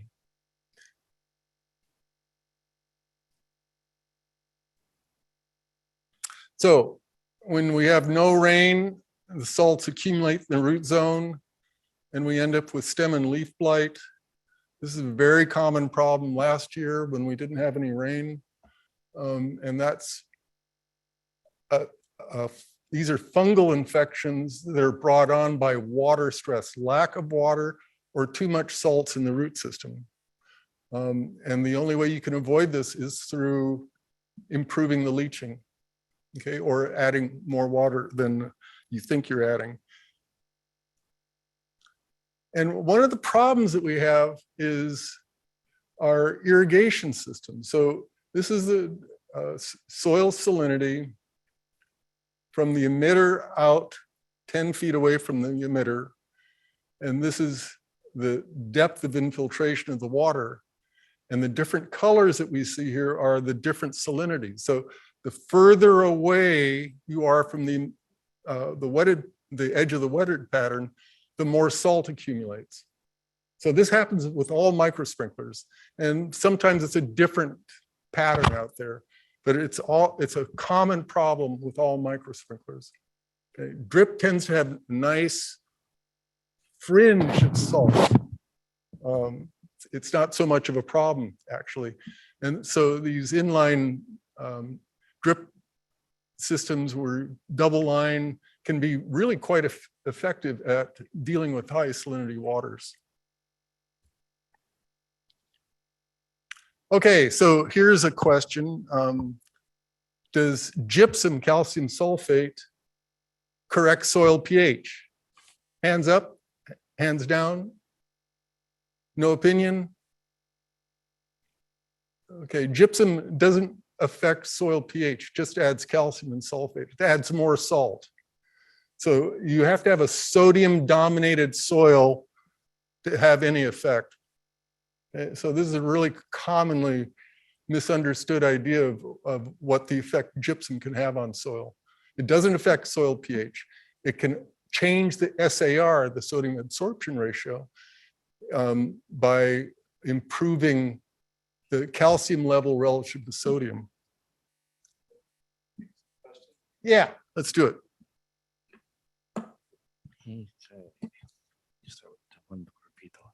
We had a question before of how important is having leaf samples and when is the best time to obtain them? We're just coming into that stretch.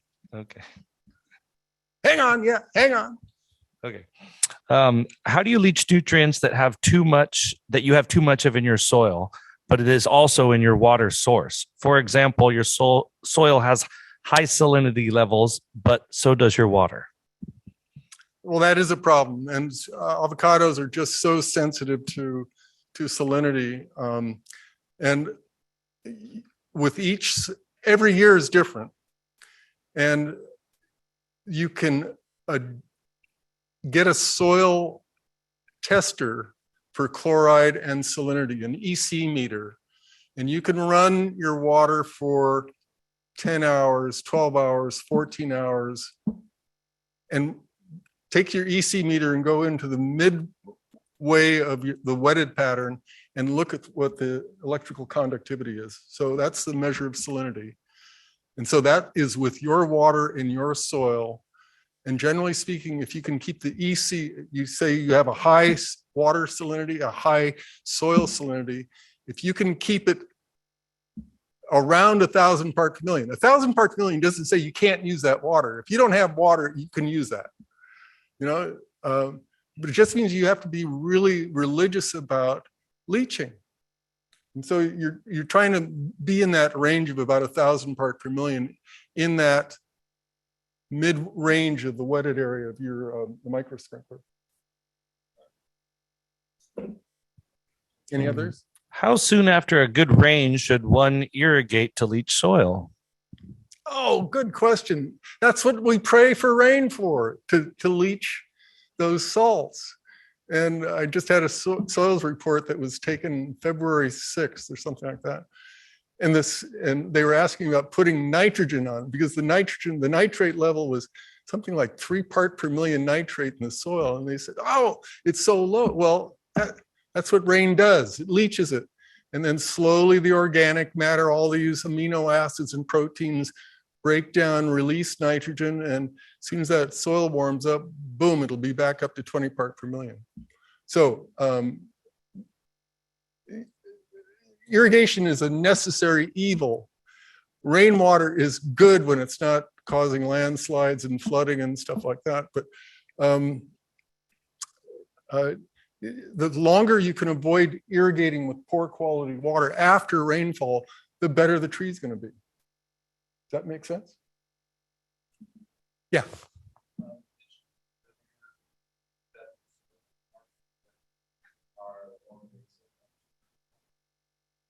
The soils north of Los Angeles are more basic, more alkaline, have a higher pH. And so we have more dominance of lime in the soil from the old seashells. These are all marine deposits. When you get south of LA, you're getting into that range of decomposed granite, and they actually have somewhat acid soils.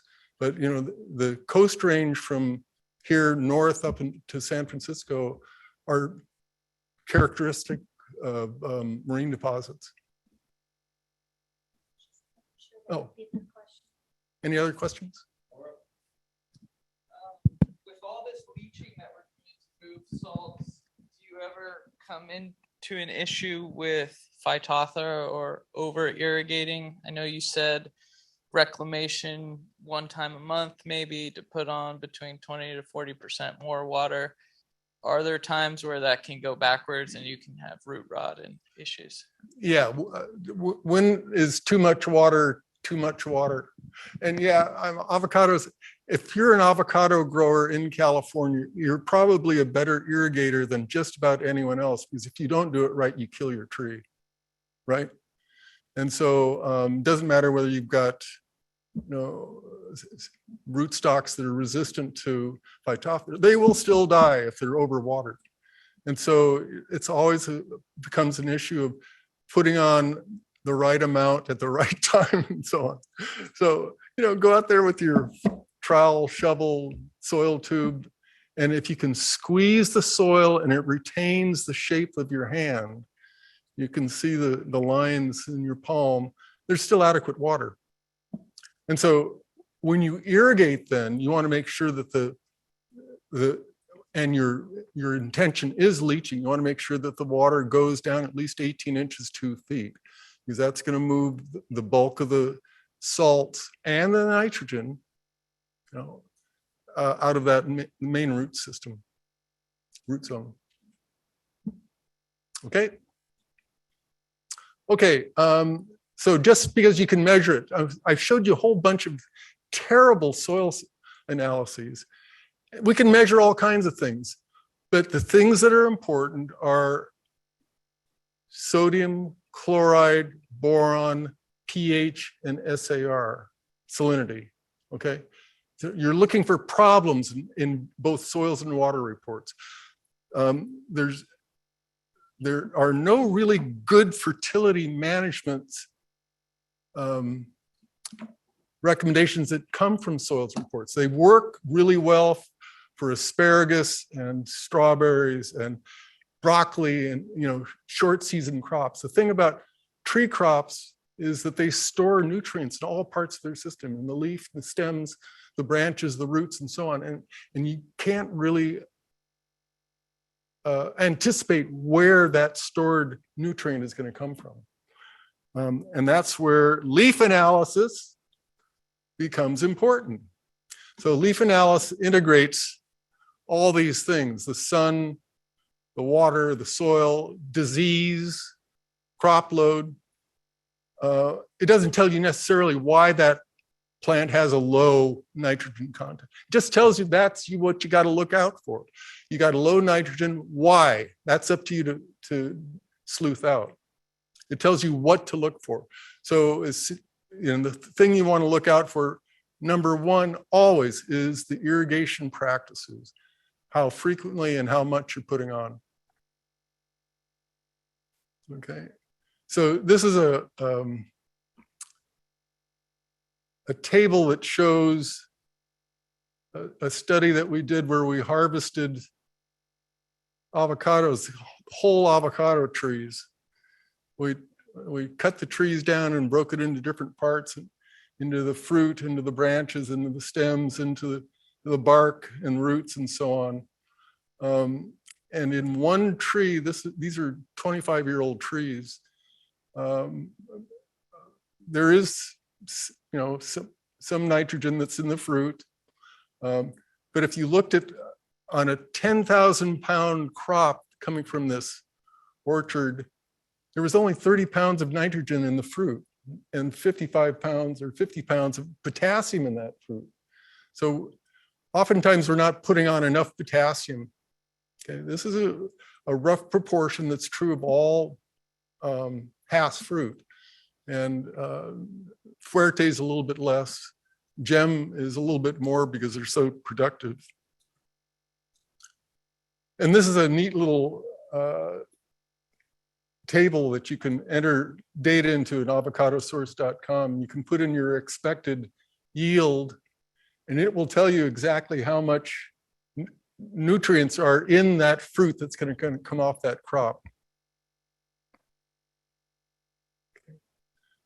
This is from that previous study where there was 150 pounds of fruit that came off trees that we either left the fruit on or we took the fruit off. Yeah, Catherine.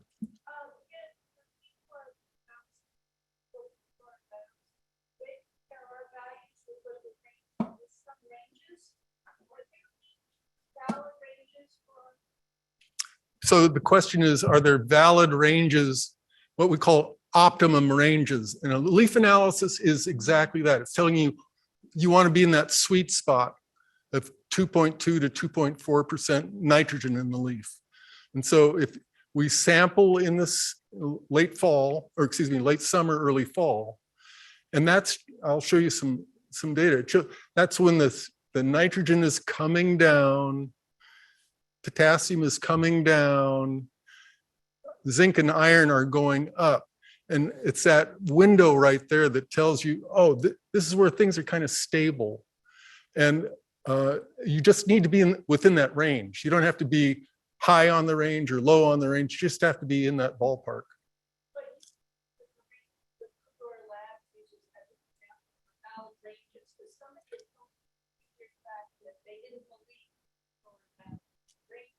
Okay, so the question is, let's just take Fruit Growers Lab. Let's pick on Fruit Growers. Yeah, they have certain ranges that they've developed. And if you remember Daryl Nelson, he had a lot of stuff that he did in the avocado industry and had very strong opinions. And he always tended to push it up, right? And so you see, based a lot of its work on Tom Embleton's stuff that was done way many, even before I was born. And they tend to be low because the Fuerte was the dominant variety. And so it's based on Fuerte and actually lemons that he did a lot of work on. Whereas if you look at the David Crowley work that was funded by the Avocado Commission, it's in between. But if you look close, and I'll show you a comparison. When you look at them, all the ranges are overlapping. So they're not really out of range of each other. They're close, but you'll see that. So here's from that previous study where we chopped up trees and there's 150 pounds of fruit off the trees. The blue is where the fruit is, okay? There's still a lot of nitrogen. This is just the, potassium that's in the rest of the tree. So this shows you where the potassium is in the roots, leaves, and stems. And this is the nitrogen.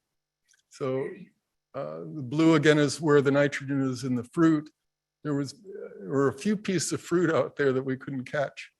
But nitrogen is still spaced out within the tree. So it's hard to know where that nitrogen is going to be coming from. Okay, but it's there.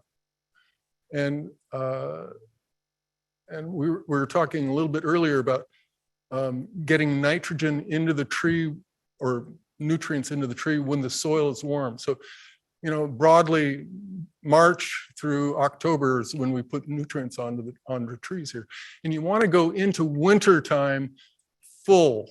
And that's why another reason why we do leaf analysis in August, September, October. It tells you, oh, you got another chance to correct an imbalance that's there. Okay, you got another 3 months to fix what needs to be fixed. So here is what happens with yield over different leaf nitrogens. This is with Fertility. And it shows you that as you put on more and more nitrogen, you get more and more yield. But after a certain point, you're putting on more nitrogen and it just goes into vegetative growth. So that's one of the issues that we have with all plants. You know, they've got a switch inside that will, you know, control what's going to fruit and what's going into leaves. Got a question?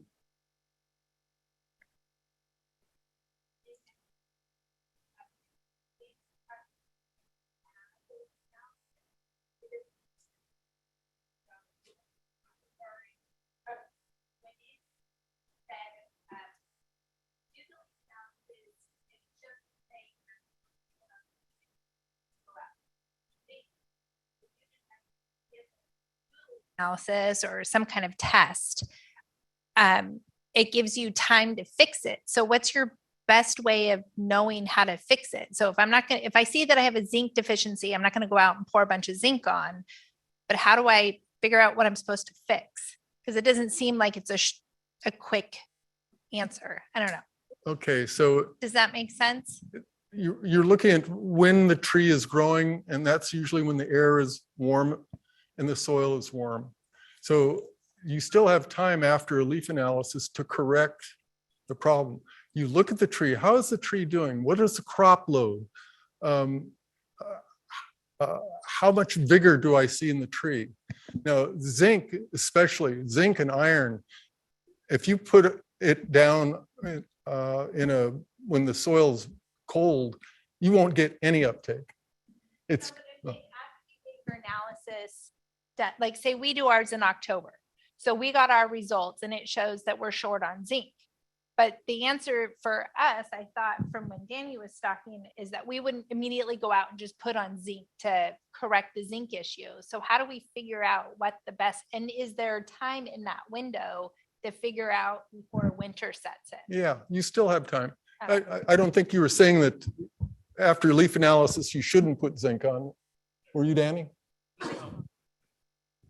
I think the caveat there was that can be the answer, but it's not necessarily the only answer. If you don't have roots, you're not irrigating properly, these numbers can get screwy, and putting on more nutrient won't necessarily fix your problem if you have other major problems that are reducing your nutrient uptake, like no roots.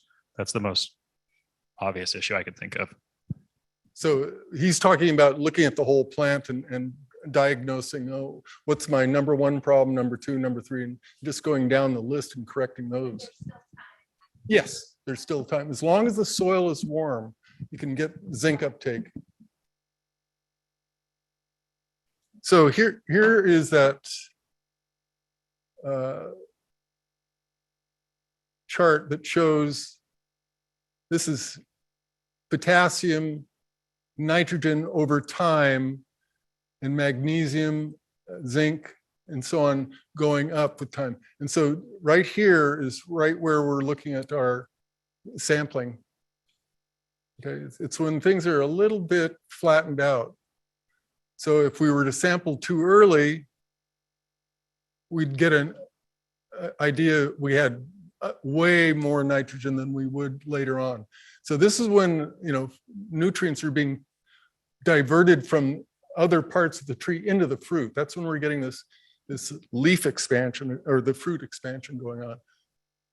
By the way, this is all going to be on the Avocado Society website. So all these images will be there. So, so yeah, there's critical nutrient levels for all these. And these pretty much are similar from one lab to another. So if you go to A&L lab, you'll see a slightly different range. And partly it's where are they getting that data from? If you look at optimum ranges from Australia, South Africa, Chile, New Zealand, you'll see different optimum ranges. Israel, they tend to be really high. And this is a comparison between the UC recommendation optimum ranges, the David Crowley ones, and then Fruit Growers Lab. And so this is 1.8 to 2.2, and this is 2 to 2.3, and this is 2.2 to 2.4. So they're not really all that different for the nitrogen. They're all in that range. So one of the neat things about the Crowley study, it is using what's called the Diagnostic Research and Information System, this DRIS, and it prioritizes which nutrients are most important or most deficient and which ones need to be corrected. And so it actually lists, okay, in this case, nitrogen needs to be corrected, and some of these are already too high. So that's one of the nice features of that system. So how do you use leaf analysis? So first of all, you've got to pick the right leaves. So you want to pick representative leaves. So if you're looking for the management issues in your orchard, I've got a pretty good orchard, I'm fine. I just want to know which way to adjust my nutrient program.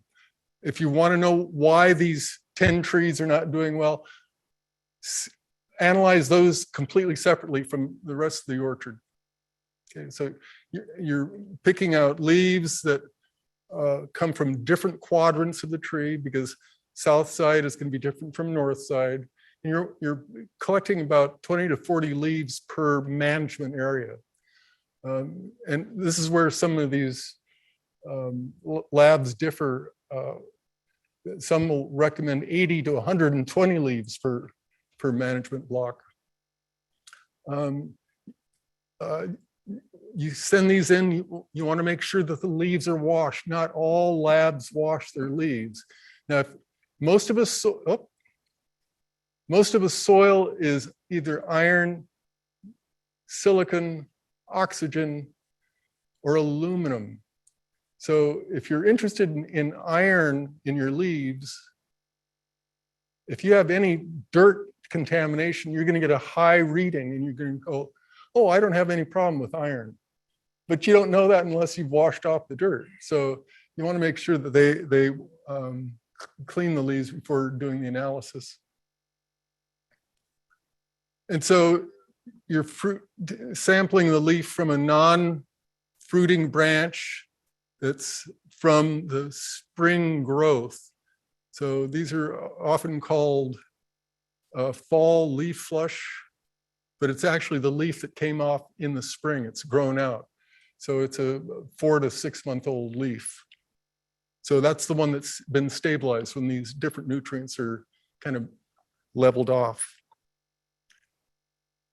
So how do you use the leaf analysis? So you assess the nutrients. Are they in range?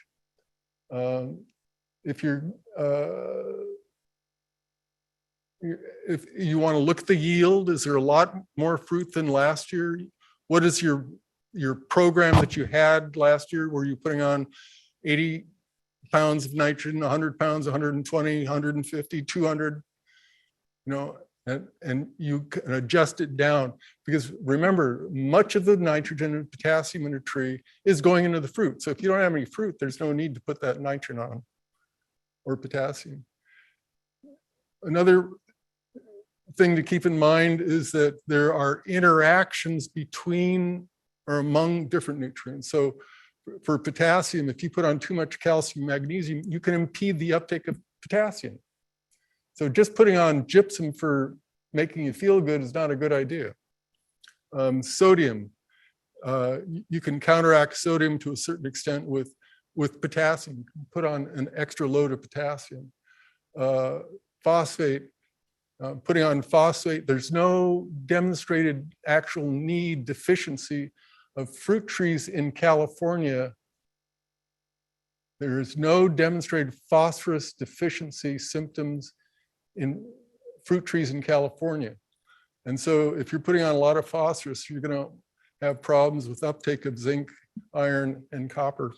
So you don't want to be putting on nutrients just cookbook or just because it makes you feel good. So there is, Lisa Fife is a consultant in Australia, and she's been doing what's called sap analysis.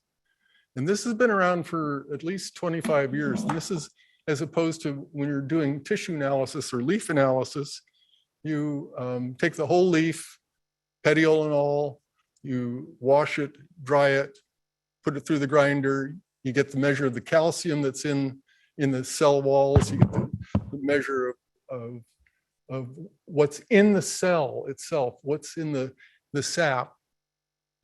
And you sample this at multiple times during the growth period, pre-flowering, at flowering, during a root flush, and you do it in the morning when the leaf is turgid. And you actually don't take the petiole. You actually, in this case, they want a part of the leaf and not the petiole itself.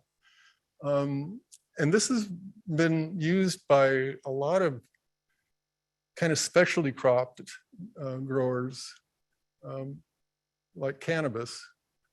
And there's only 2 labs that I'm aware of that do sap analysis. AGQ did it for a while, and now if you want sap analysis done, they send it out to a lab in Holland. But the idea is that it gives you a snapshot, and you take this multiple times, and it can tell you, oh, I've just put zinc on, I've just put nitrogen on, I've just put potassium on.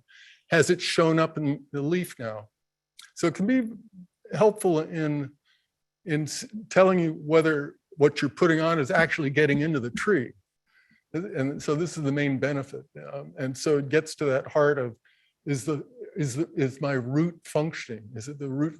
Is the soil too cold for uptake? Is the root system compromised in such a way that it can't take up nutrients? So there's a lot of this information at California Department of Food and Ag. They have the Fertilizer Research and Education Program, and they have avocados on there, and it goes through different types of fertilizer, different sources of fertilizers, and when and how much to put down. So it's got a good bibliography that lists nutrient management in avocados.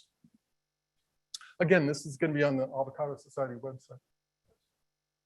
Okay. Yeah. What is pulse irrigation? How is it performed? Is it worth doing? Yes. So pulse irrigation is a type of leaching, or it can be when you have poor infiltration rate in the soil.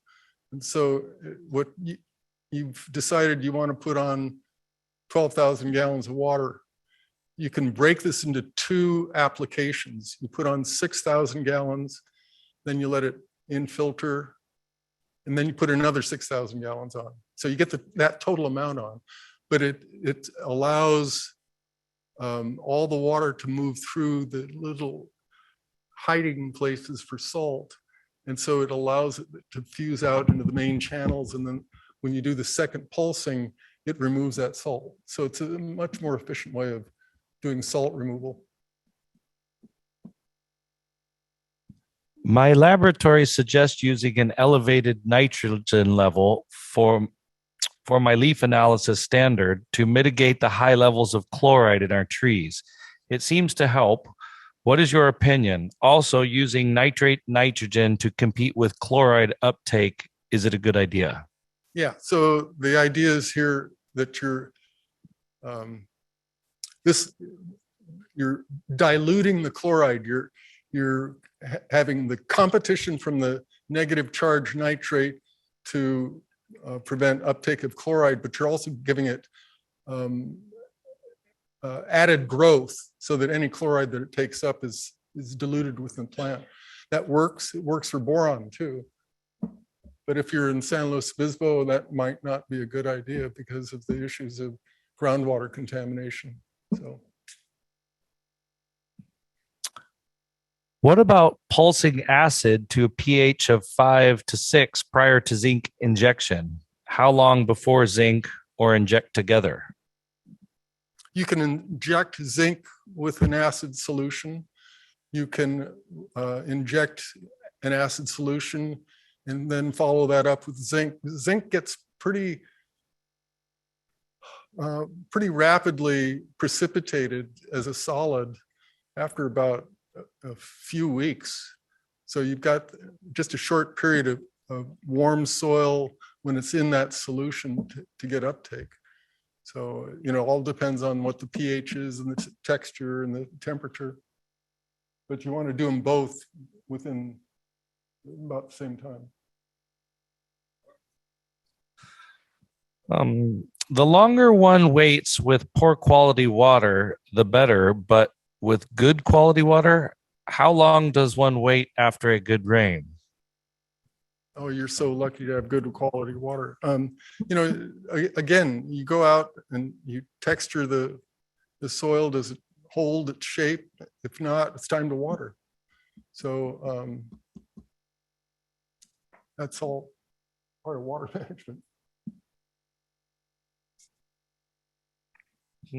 How do you convert or compare potassium fertilizer 13046 or liquid 0025 to K20 of 48 pounds taken off per 10,000 pounds?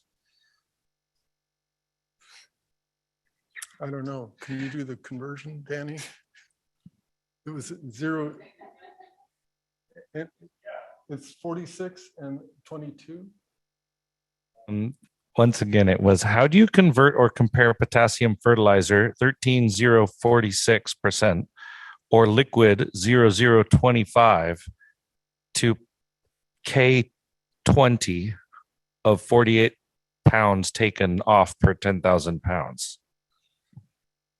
It's about twice as much potassium. Are you doing potassium or what, or nitrogen? So I think it was potassium. So the potassium number that you're going to take is every pound of, let's just take the one that's 40.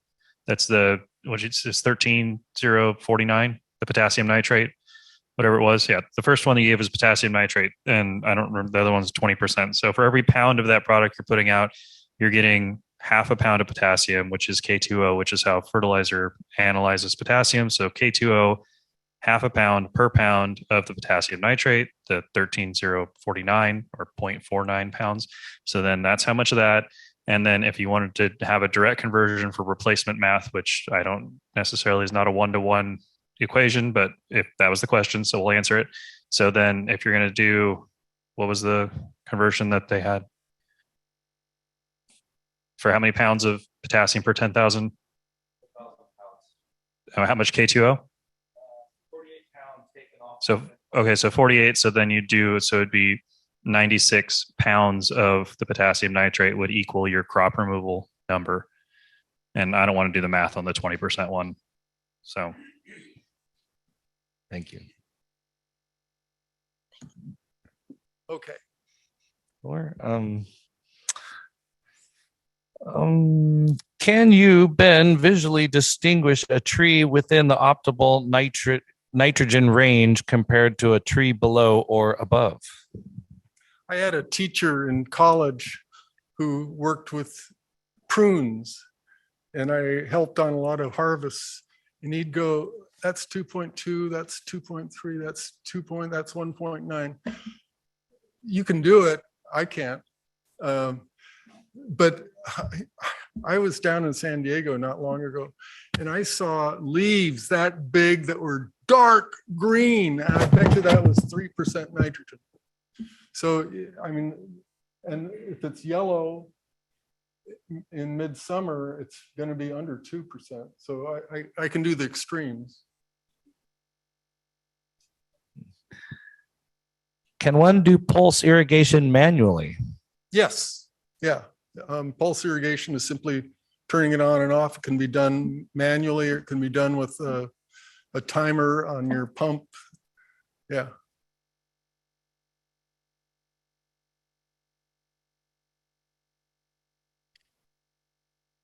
Yeah. Ken. What interval do I recommend for pulse irrigation? This is where you have to evaluate your own irrigation system. So you run the, so you decide how much total water you want to be putting on. And so most people figure I'm putting on 5 hours, 10 hours, 15 hours, 24 hours and fill more. And so you want to figure out the depth at an irrigation that you're going to get for infiltration and look at 18 inches. Okay, so how much water do I put on to get 18 inches of infiltration? So that may be, 25,000 gallons per acre. So you break that arbitrarily into half. So you put on 12,500 gallons in the morning, and then you come back in the afternoon and you put on, well, depends on how long the system ran. You might run it in the morning today and run the other half the next morning.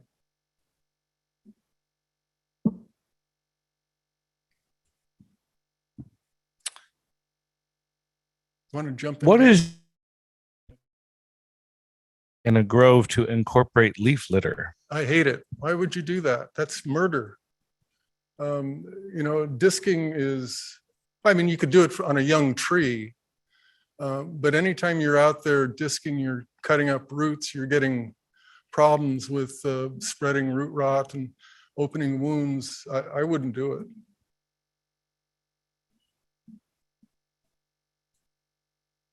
We had one question from earlier. I'm not sure we answered. It was, how important is having leaf samples and when is the best time to obtain them?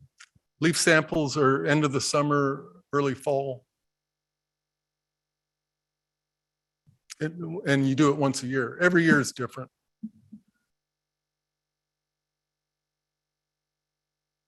And it's interesting, the costs of fertilizers.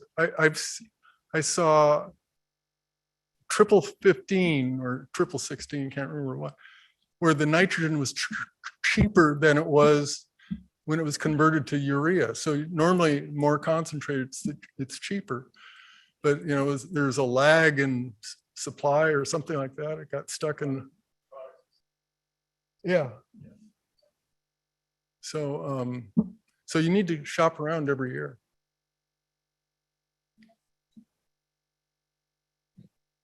Question is, with a high pH soil, would it make sense to run acid in the first pulse and then your main fert in the second pulse in order to increase uptake?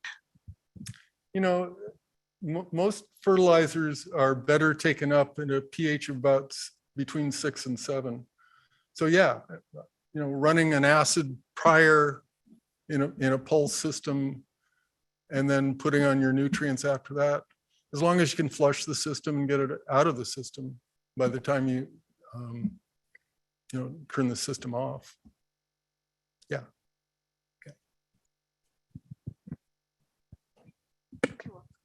We have several sections within our orchard that the trees are not as healthy as the others.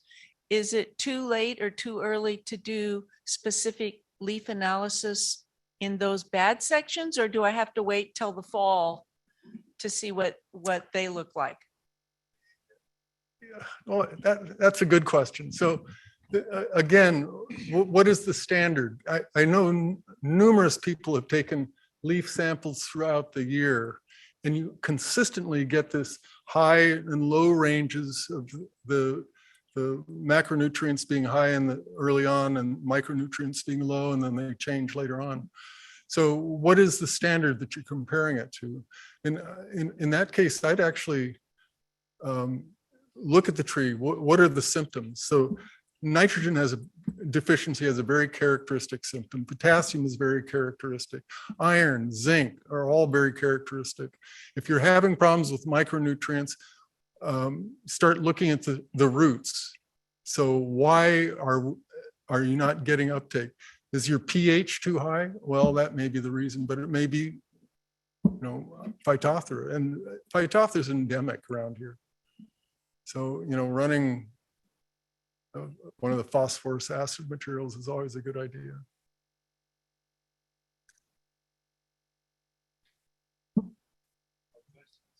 No more. Oh, 2 more. I can only do manual fertilization, not able to install or afford the various systems shown earlier. Continued from above. What is the best way or technique to broadcast the fertilizer when done by hand? Daryl Nelson used to fly it on with a helicopter. So I don't know what that cost. Back 20 years ago, it was $1 a pound. So that might be the easiest way to do it. If you're on flat ground, a fertilizer spreader works. But again, if you're trying to get optimum efficiency of a nutrient, you want to put it where the wet soil is and where the roots are. So if you're just broadcasting it, you may not be very efficient. Danny. Yeah, I think those are great points, Ben. And I would say, regardless of size, to put an Amazi injector in a system, you're looking at less than $100 per injection site. I mean, it's a minimal investment. It's less than the fertilizer you're going to put through it in the first application, most likely.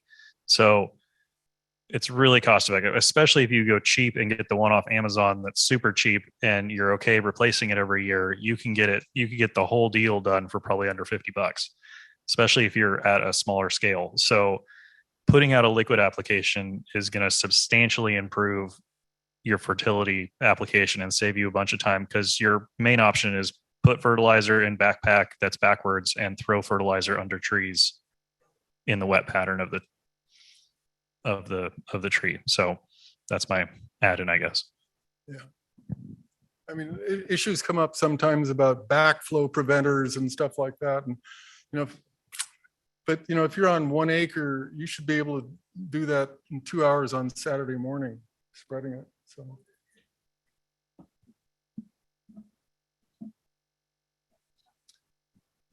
Yes, I have a question though that I think would be prudent is when would you apply the fertilizer during an irrigation for optimal uptake?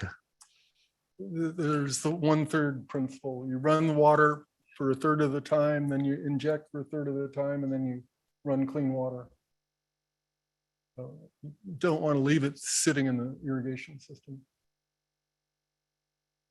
Okay. You have anything to add, Danny? Okay, you can all go back to work.